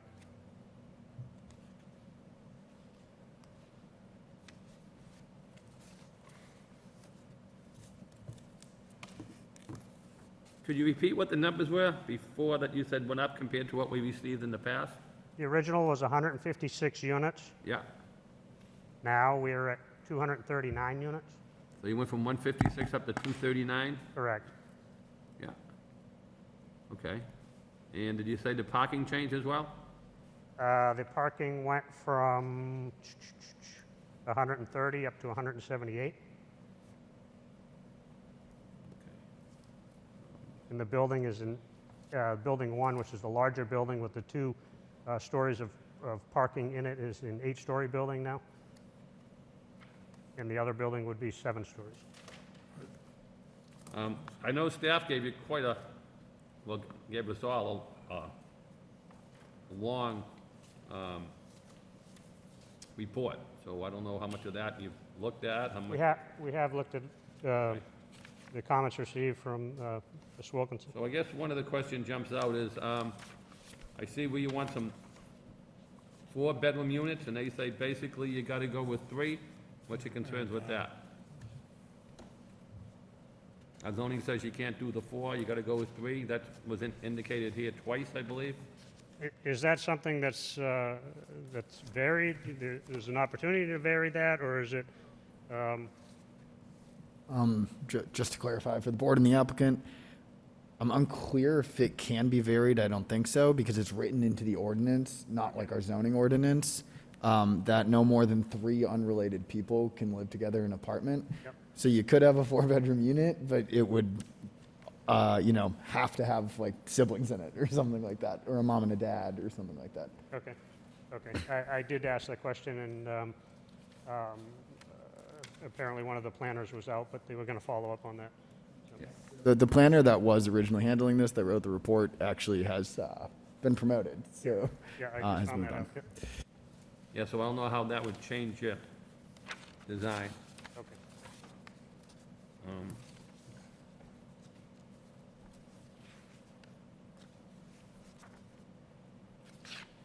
There's also coming upon this, Are you familiar with our section 11.310 by any chance? They didn't bring it in the concept for the report, but by going through it, it triggered my memory that the city council adopted part of our zoning ordinance back in December 2017 is 11.310, large-scale residential projects. For projects consisting of 50 or more unit beds, upon receiving approval and before the issuance of a building permit, the applicant shall record a deed restricting on the property for the benefit of the city of Lowell, stating that the property shall not be transferred to a non-tax-paying entity except in the event that such entity agrees to pay an annual payment in the amount of what could otherwise be equivalent to the real estate taxes of the property for as long as the entity owns the property. This condition and the restriction shall be binding on the applicant, its successors, and assigns in perpetuity, and the restriction shall be approved by the City of Lowell Law Department before recording. So that's something that can happen regardless of what we do. It just happens once we approve it before you get a building permit. So just want to bring that to your attention. Again, it's section 11.310. Okay. That's something that Is that a in lot of addition people to don't. the taxes? It says equivalent to the taxes. Is that in addition to the tax? No, what happens is, so if you sell it to the university, they're gonna have to pay a fee as if, what you're paying now in taxes. Okay. So that's something that came in like a few years ago. It's new in our zoning, so I just want to bring that to your attention. Like I say, by reading it, if we approve something, then you still have to do it before you get the building permit, regardless whether we put the condition on it or not. It's something that came in that the city council approved in December 2017. So that's something you might want to look at. Okay, thank you for bringing that to Yeah, my attention. 11.310, so, usually, it's always 50 or more units, so, right, okay. But, I don't know if you have any questions on a lot of the stuff that the department has incorporated, or? Not so much in the department heads, it's just how the board themselves view the the information. There's a lot of architecture from other projects that are in there. We do know that we have to work with the Historic Commission because of the overlay, the adjacency of the project to the historic district. And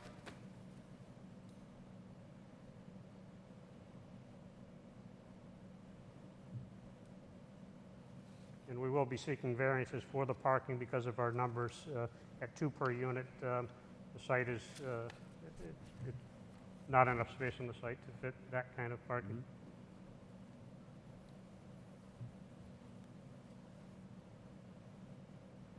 Are any of your people on the Zoom, are they prepared to make a presentation and show plans as well this evening, or is it? I've brought boards with me. I was told this was going to be a hybrid meeting. I've brought boards with me for a presentation of the site itself. Right. Is that something that you entertain? Or? Yeah, Sure, absolutely. I think that would be, yeah, I think that would be appropriate.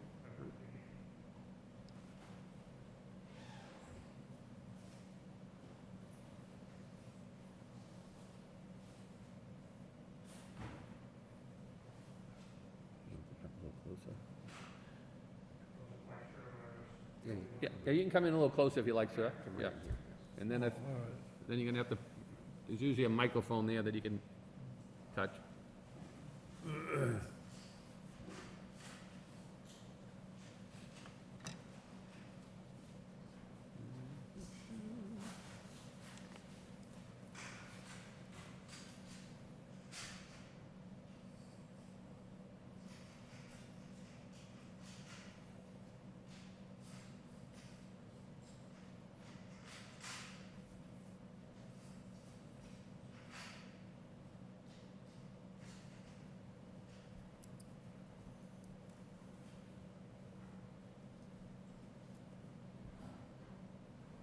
If you want to set up right over there, and usually, sir, there's like one of these microphones here.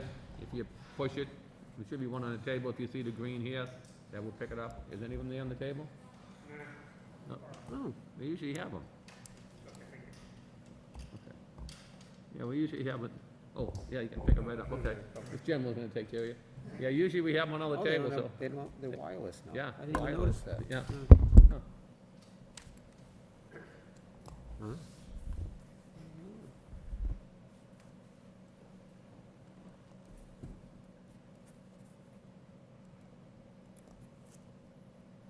A lot of boards for different flavors of architecture. Sure, I mean, yeah, I mean, whatever you want to start with, what's existing and what you propose, yeah. I'll start off with the site plan that was actually in the package itself. You can see it.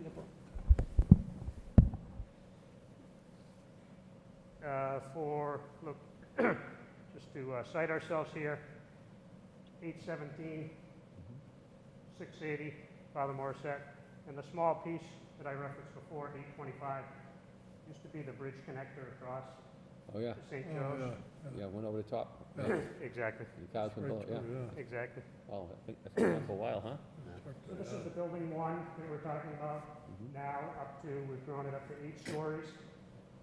First 2 stories of this are parking, access in through Merrimack Street and then off of Moody Street, so they're individual decks. Would be 2 stories of podium construction with wood framed above that. This building here on 680 would be 7 stories, and the parking, although it's shown with 10 spaces here, the parking is actually would be revised because of the larger building configuration into an L shape, still fronting on on Moody Street with access off of Father Morissette there. An amenity area will be enclosed in the back of the building off of Morissette, and then the amenity area is actually a deck above the parking deck. So this is a U-shaped building that comes around, and it'll form a open air deck. Kelly, would it be helpful if I walk them through ground up our proposal and our approach here conceptually and contextually? Sure, that would help. Is that Jason? Yes, it is. For the record, this is Jason Lutz of Kitchen & Associates, the architect representing the developer Aptitude, also working in conjunction with Kelly Colleen at CHA. So I started sharing my screen as Kelly was starting to present. The project and the vision for the project is essentially to serve the student base, which is growing, as well as the campus, which is growing that inside of Lowell. And Aptitude, I think there's a lot of want to be here and to do things, to do something that is really great for the city, not just economically, but I think also in terms of the view of the city and the redevelopment that's happening there. So the ground up and foundational parts of this are really rooted in that first. And I think currently in existing, the site that's located on Father Morissette is a parking lot. I don't want to use the word dilapidated, but I think it's in a little bit of disrepair. The site on Merrimack is a medical office building. And as Kelly had alluded to, there is in the lower left corner, looking at this plan, an existing concrete stair that essentially is abandoned as it was part of a previous structure that went across Merrimack, elevated across Merrimack. So in a lot of ways, what we're starting to do here is to stabilize some existing infrastructure, sort of build around, and build some proposal and some new development around existing buildings that already are serving the campus, as well as build upon some of the momentum that's happened with the student center that's across the street on Merrimack there at the corner of Merrimack and Pawtucket. So the site, these 2 sites, which are 2 parcels definitively, are separated by, I think, the tail end of Moody Street as it terminates at a parking lot that exists behind the Professional Study Center that's there. It diagonally straddles with the professional center as well as the building services. the UMass Lowell Building Services maintenance building that is there in the upper right-hand corner in the grayish cream color. And the topography of this is such that the building at Father Morissette is, as Kelly alluded to, 7 stories, and the building on Merrimack is 8, with the lowest level that you see of parking here, which is accessed off of Moody Street, partially semi-subterranean. If we can, I'm going to scroll down here. 1 second.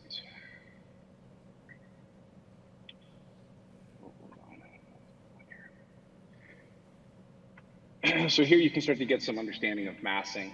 You can start to get some scale and understanding of massing. Walking through the site here, this view here, which I'm circling with my cursor, is taken from a bird's eye perspective at the intersection of Pawtucket and Merrimack. The professional center, study center is here, the building on Father Morissette, as well as the building on Merrimack. The scale and the undulations of the building and such are meant to create a vibrant streetscape, one that addresses, I think, a more residential aspect that exists in the adjacent residential neighborhoods and zoning districts. We understand that the height is obviously a different trigger regarding some of the existing building heights and vernacular and context that is there. But per DPD's initial feedback, we have, let's drop down here. We are maintaining 15-foot setbacks as a minimum, and through here, so that we have that buffer. So at building number 1, which is what we are essentially calling the building, is located on Merrimack Street. As I was saying before, the lowest level of parking is accessed off of Moody Street. There is an existing curb cut here. Just we're thinking of relocating it down here in terms of access and structure, since we're stacking some, some type of masonry construction theoretically. As you go up onto Merrimack, the second level and parking deck is accessed off of Merrimack, which is the existing condition now. We're in fact actually proposing that the curb cut slide down a little bit, provide a little extra buffer to the existing residential, 3-story residential property that is here. There is an existing parking lot that's here, a little bit of a different situation. I clearly totally understand the feedback given concern for proximity to and view shed and perspective from people that are renting these units down here and looking out. So on Merrimack, we are proposing part of lobby and primary leasing office, and this is done purposely. It's done purposely to create street engagement, and the idea with that would be to, in the elevation, conceptually create a more commercial street front that engages the street, engages the pedestrian. We would work with Kelly and all of the landscape design requirements in terms of streetscape. If we find this in favor with good feedback, to ensure that the streetscape here is enhanced and meets the applicable design guidelines in all of Lowell's UDOs and such. Going up, the primary clubhouse fitness, which is essentially all of lifestyle amenities. So there would be an internal gym, enterprise study centers and work centers, internal lounges, things that are centralized to the building and supportive of the student lifestyle. That would be at the second level above Merrimack. Again, creating a 2-story commercial streetscape here that contextually, we would work in very nicely to work with all the existing infrastructure, buildings, and design across the street. Obviously, we're not looking to take apart or deconstruct any existing context, rather to enhance it. So one of the great things about this too is the Clubhouse and Fitness actually has its own internal amenity courtyard with some outdoor amenity and student lifestyle support programmatic pieces, which would include landscaping. It would also include some outdoor social lounges and things like that. The nice thing about it being internal and centralized to the building is that one, it's accessed fairly and equitably throughout the building. At the same time, it prevents some noise distribution and pollution, to surrounding neighbors and onto the street. So yes, we do have 4-bedroom units. I believe there's a project, Kelly, correct me if I'm wrong with the name, but I do believe there's a project that actually, that's down the road a little bit that did have 4-bedroom units in it as well. I don't know the premise as to what came to the approval of that or the discussion that led to the approval and support of that. But so we are showing 4-bedroom units here on the outside that wrap, and interior 2 bedrooms, ones and studios here. This building number 1 is geared toward the undergrad. And very specifically, as Merrimack Street is, again, a direct connection across the street to Student Center as well as across the river to primary campus. If we go back to Father Morris said, as Kelly was saying, again, we have equitable amenities between the two. This here, which I think we sort of refer to in our title block as building number 2, is more of the grad student young professional. So this is a little bit more of a robust clubhouse, a little bit more of a robust and specified fitness area, a little bit of a different lifestyle. On-grade amenities here. As Kelly said, this would be heavily landscaped all along here, all along the sidewalk, as well as fenced in and secured. Keeping this as a semi-private, while at the same time providing some views across the river, views of the river across the river of campus, and as well as some of the other great parts of Lowell that you can actually see from here. Some units on the ground floor here, and as you're going up, all the units stack for the next several upper floors until you get up to the roof, at which point we are actually proposing the potential of an amenity roof deck to pick up on all the great views and vistas that Lowell has to offer. The great thing about this project, if we go back to the massing study for a second, is the fact that in terms of development and design as well, I think some of the biggest concern when you get into mass infill like this is context, right? And what are we doing? What are the neighbors doing? How is this so different? And why is it different? And is it a good difference, really? And I think that at the end of the day, when you start to really look at this for what it is, I think you start to find this is actually a really smart and a very clever way to take 2 underutilized parcels that are on campus edge and provide high utilization through supportive student housing, and student apartments that would be leased and geared that way. So as Kelly had mentioned before, it's multifamily, private developments, a little bit different than a dormitory, but at the same time, I think what we find here is that when you have a new product like this, a new building, it always seems to be the initial flock to when it comes online. Supportedly, it's a great anchor on this side of the river for the campus. I think it reinforces some of the growth that's happening over here on this corner. And stabilizes these 2 parcel lots, as I said before. Kelly did mention that there's a historic district that we abut next to that we'll have to pay some homage and some careful consideration to. Right now, this is just simple massing to get an understanding of surrounding context, but and its relations. But ultimately, the architecture here, I think, would be a very nice contemporary mix of design and elements that promotes new modern development, while at the same time it pays relation and consideration to all the adjacent vernacular and context, in abutting parcels and abutting districts that have made Lowell what it is. So this is about growth. It's about growth. It's about stabilization. It's about utilization, and it's also about support of UMass Lowell, as well as the city, which UMass Lowell is a part of. So all of us on the design and development team, we really believe in everything that's happening here, and this is our part of trying to take that further and make it better.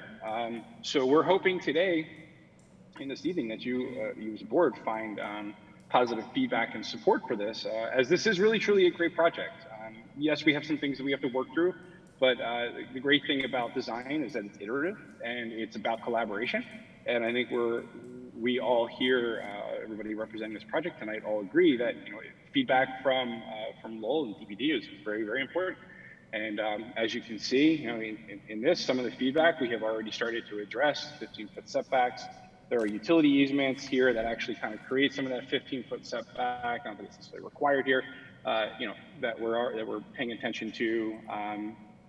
So as you can see, we already are very mindful of your feedback and very respectful of it, and doing what we can at just this early stage to show you that we are invested in finding a nice collaboration and solution here that enhances Lowell, enhances UMass, and at the same time creates a very vibrant, viable, and successful project, and for everybody who would use this, everyone from market lease users straight up to the university, as well as the surrounding residents in the city of Lowell. Mr. Chairman, can I just have a couple questions on this? Have you conceptually discussed this with anybody at the university to see if they're in support of what you're looking to do? I'm not sure that the applicant has discussed it with the university at this point. Okay. So who is the point person within the community with the project? As far as the application is concerned, Yes. overall, it's just me. It's Yes. just, this is just, like I say, we submitted this about a month ago. Mhm. We were trying to get into some sort of design review, see what type of feedback we would need in order to support some of the variances that we'll be seeking with the ZBA. Yeah. And, before we went in with something that was going to be intrusive as far as the city is concerned, Right. we wanted to have a dialogue. So the planner suggested that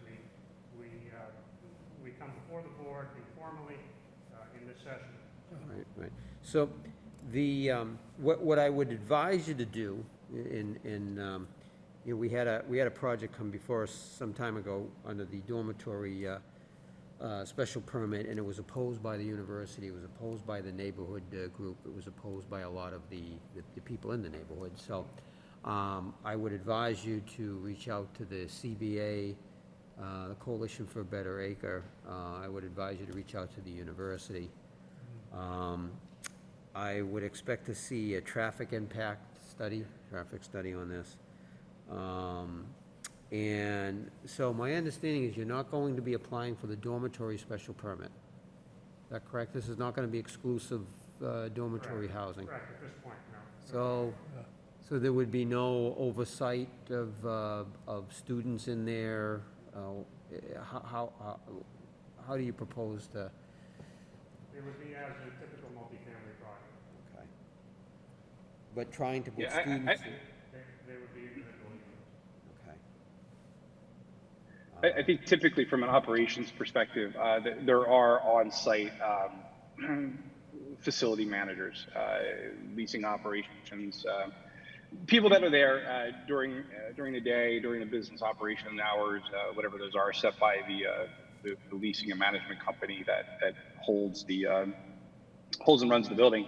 That would be there, representative and oversight. I think also one of the things that especially we've seen now over the last 18, 24 months is real technological infrastructure advances, especially when it comes to security systems, both inside and outside the building. That's everything from card key fob access, to and fro from the building, to right down to security cameras. So I think the oversight has gone to a very much higher level, as opposed to some things in the past with just single representatives that are on site, as well as the immediacy of reaction in terms of oversight, things that are not supposed to be happening, that can be corrected, almost upon immediacy, as opposed to not getting back to, somebody for a few days. So I think I'm sorry. I won't speak for the university, but I will tell you is one of the issues they have with the dormitories that are not owned by the university is that if there are any negative consequences, any negative activity, that people will automatically associate it with the university. So again, you're here for the board's feedback, so I'm just giving you some feedback. We used to put a disclaimer, I think we should put it back to, and I know you know this, but, that even having this discussion is not subject, do not imply that we're endorsing the project or one way or the other. Yeah, sure.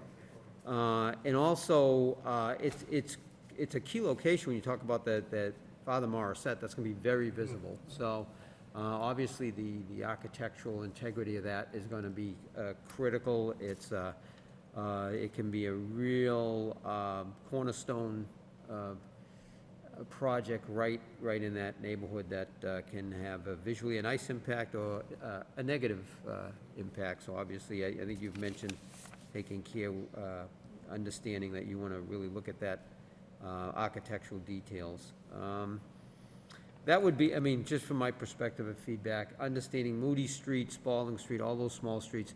You go by, I'm gonna go home tonight. I'm gonna go right down Merrimack Street. I'm gonna go right by there, and there's cars parked on both sides.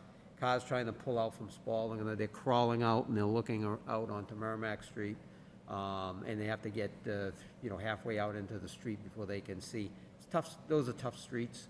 It's nice to see the activity. It's nice that you're providing some parking.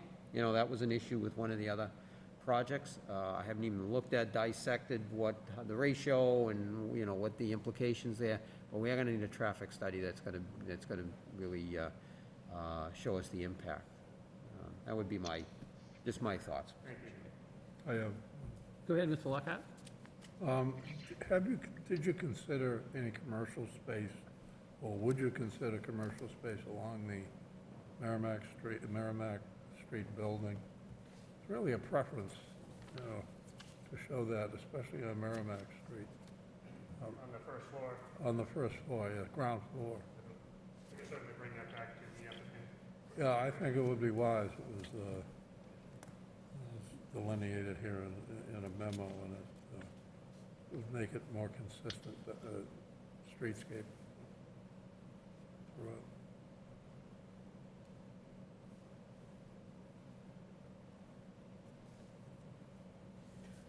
Mr. Chairman, can I just ask a question? Do you have a target date that you're looking to come before the board? We still have to go before the ZBA. We still want to have the interaction with the staff level. We were dealing with Jess, and indicated she was promoted, so we're going to regroup and go back to then assign to Francesca. Just a note, what you observed here this evening, obviously not ideal. My day job, I deal with developers that go to other communities. The conditional approvals we did this evening perhaps might have even not have happened in those other communities. Let's be honest about this. Whether somebody's, we're very, very cooperative here. This is a large-scale project.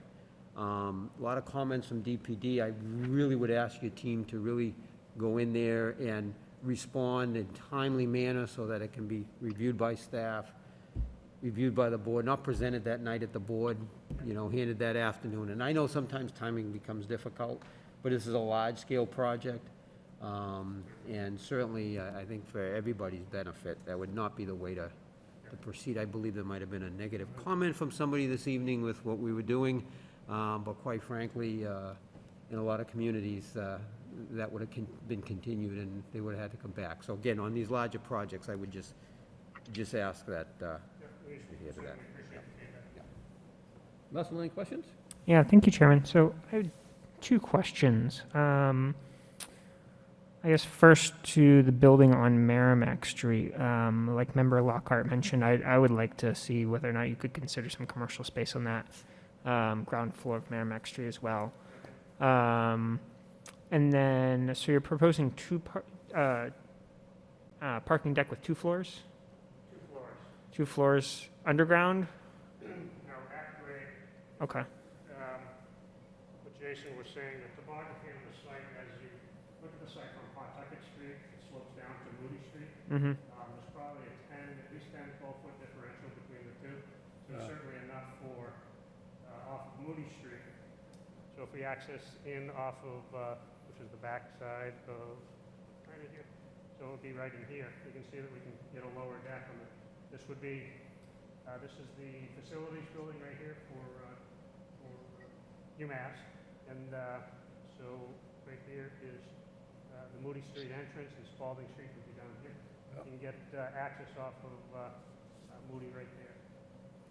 So I would recommend as you further develop your plans, consider sort of what that frontage and what that sort of like architectural space looks like along Moody Street and along Merrimack Street if you are going to have a parking garage there. Everyone walks in that, a lot of people walk in that neighborhood. I mean, there's a lot of cars, but, and then, secondly, for the Father Morris, for the kind of the building that fronts Father Morrisett more so, I am wondering if you want to bring up to, I'm thinking you might want to bring up to DPD staff whether or not you should talk about any sort of pedestrian crossings across Father Morrisett. Talk to DPD staff whether or not they would recommend any crossings, pedestrian crossings across Father Morrisett. So right on the corner, that's kind of a tough location on the corner there with the new bridge, reconstructing the bridge right there. Yeah. Oh, yeah.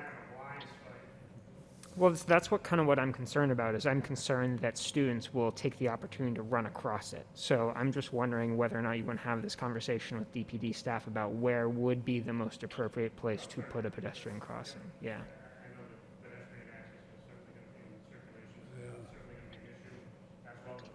Mm-hmm. But thank you. Bob, any questions, comments over there? We didn't forget you. The 4 bedrooms can't be done, right? Based on, Our requirements, correct. so, Unless they're all living relatives. okay, could you lay out how many people how many could you list the number of beds in the whole development on your final plans? Is it? We're up to 483 beds now, or that's subject to change, obviously, because of the 4-bedroom. If that's not something that can be buried, then we'll have to address that. But right now, 239 units and 483 beds.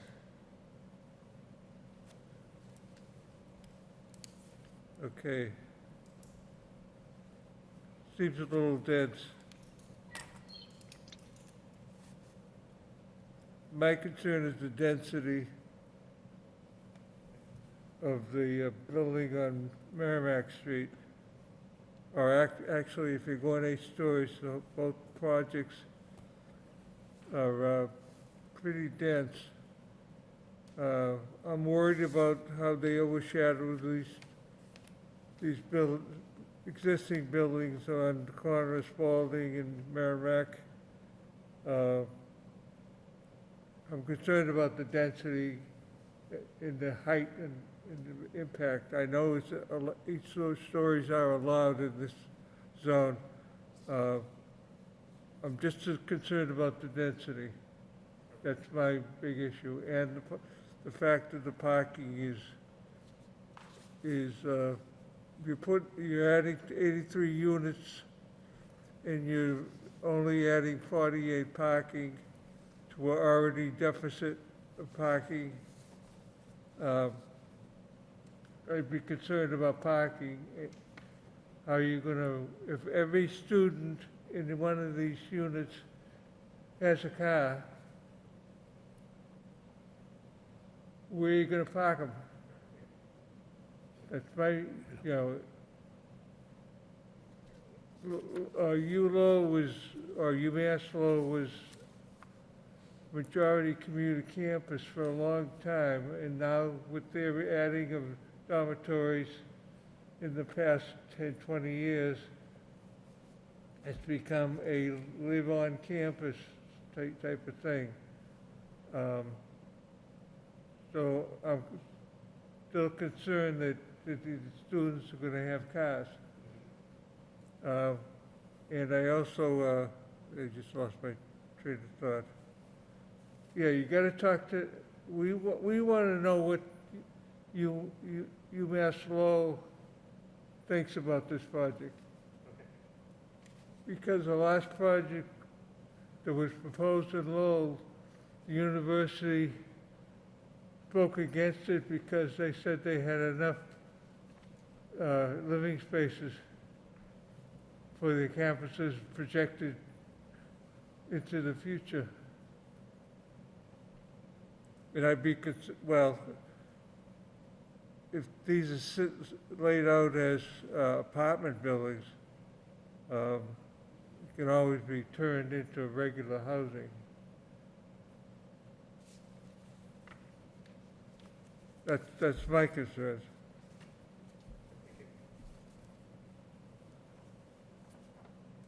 Thank you, Bob. Okay, thank you.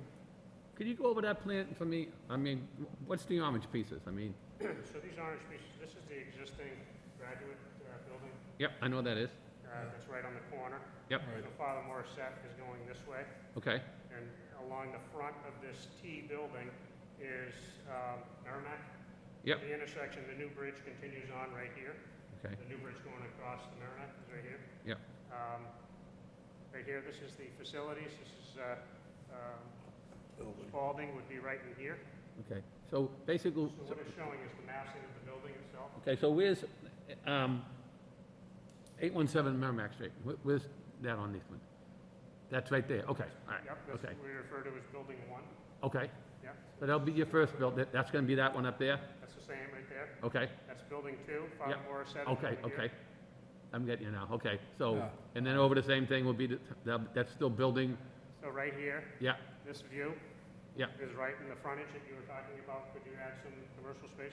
okay. That's this exposure right here. Right there. All right, so that's 817, and then the back, okay, yeah. And then the orange one is part of ULO, okay. All right, yeah.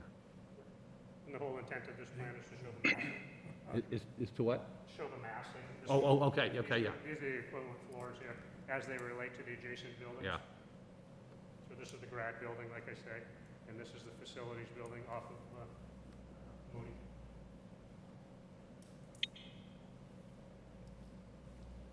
Yeah, like, as the other board members say, usually you have a concern with, obviously, parking's always an issue, and also as well as visitor parking.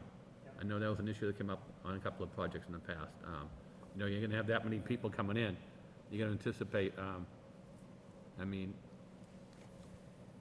I know it's not a dorm, but it's students living together, and they do, I know, being in college myself, friends went to visit friends at different colleges.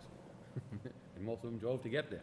So I know things have changed a little bit, but, they need a place to park when they get there, so. I mean, if they're students, they're gonna have, yeah, so, the question is, Yeah. where would their parking be, And to the discussion of parking, which is very, very viable and very founded, I also would piggyback on your point there about friends visiting friends and such.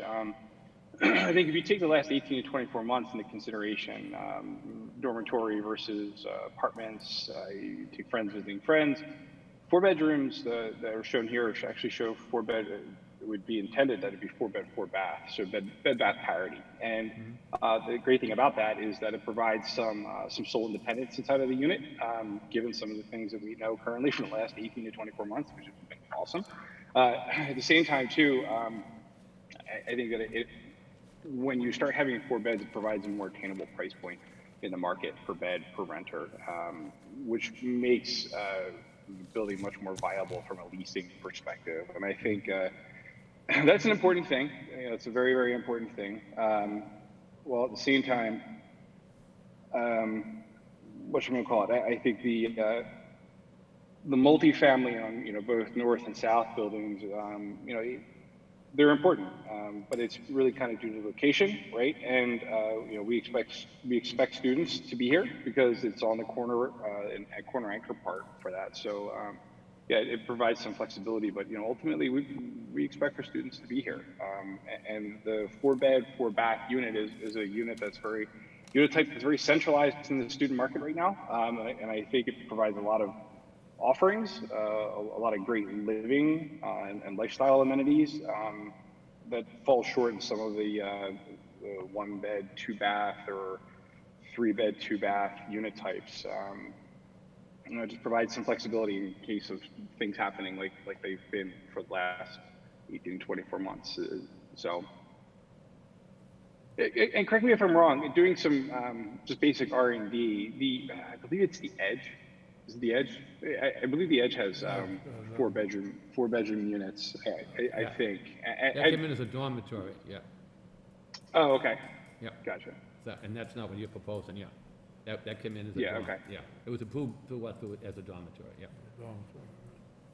Yeah, so that changes the whole dimensional requirements and everything else, yeah. Yeah, right, understood. Yeah.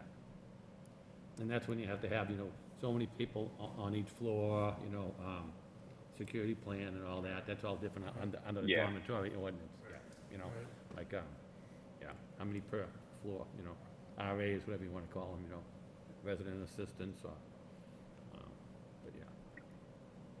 Chairman, if I may make another potential suggestion is, I'm noticing the massing here for the renderings.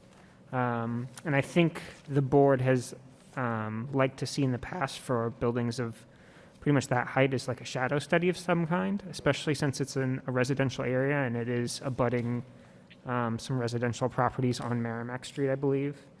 And I know the property across the way is a residential property on Moody Street. So I think some shadow studies would probably be appropriate. And I think the board members would like to see those as well. Yeah, one of the projects is we had recently at the last meeting, they had the shadow things that were requested by staff, right? So, but I just encourage that, you did get a lot of feedback from staff. Like I said, it's pretty in-depth. So a lot of that would be something that I would, try to respond to one way or another, or at least give it consideration before you come back before us. Because I'm sure some of this will be coming back to us, if it comes back in the future, from staff outlining a lot of the same stuff. And if you had responses to some of this ahead of time, it would, I'm sure their memo wouldn't be 15 to 16 pages in length. Yeah, in that memo Yeah. itself, there's a bunch of clips from providing information. Sure. Studies that have been done in the past, Yep. 99, 2007, Yeah. which we certainly appreciate the information. Sure. I mean, when you're lucky because you go to a lot of cities and towns, they wouldn't even give you this. They don't. You'd get hit with this and have the special permit. So I mean, and for them to put the time in to do this, to be honest with you, this is something new the staff's been doing. I mean, for years, they gave no feedback on that, pre-apples totally on our lap. They didn't give us any reports at all, and they probably started doing that within the last few years or so, maybe a little longer, but, yeah, usually they'll just say, well, that's up to the board, let them discuss it. But, so that's very helpful, I'm sure, as a developer, and they give you some of the criteria that we'll look for and what they would recommend in the future, so. But I'll just look at that, so. Mr. Chairman, if I could just offer too. Sure. Again, we don't have a traffic engineer on staff. It's a large impact project. To Mr. Malavich's point, the density is certainly going to be an issue. And although we'll be looking for a traffic study, I can't speak for my fellow board members, but most likely perhaps be looking for a peer review at some. So it may lengthen out this process, but just so you understand, that's, again, it's a fairly large impact project, so. Anything further, board members? No? No? Good luck, sir. Wish you well. Good luck. Thank you. Okay, let's see here. Moving along on the agenda, any board members have any updates? Yes, I have an update, Mr. Chairman. The Historic Board.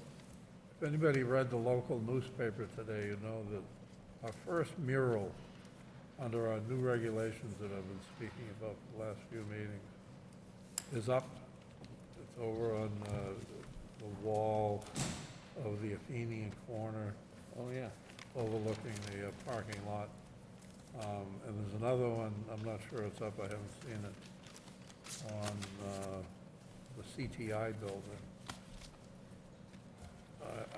The point I want to make is that it's nice to see that come to a conclusion. A number of people have worked very hard, given a lot of thought to the procedures to make that happen. And it positions the Historic Board so that anybody who is requesting a mural can go through the regular process of just an application for historic board approval, and it'll go right through the process. It's nicely set up, and looking forward to more of the same, that's all. Oh, and our next meeting is October 18th.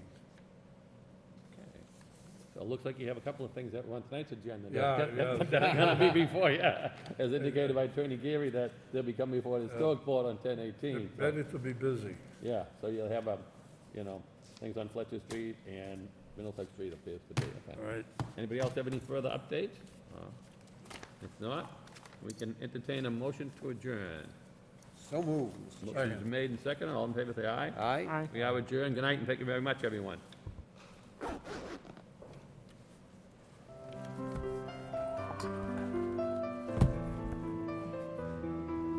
Recording stopped.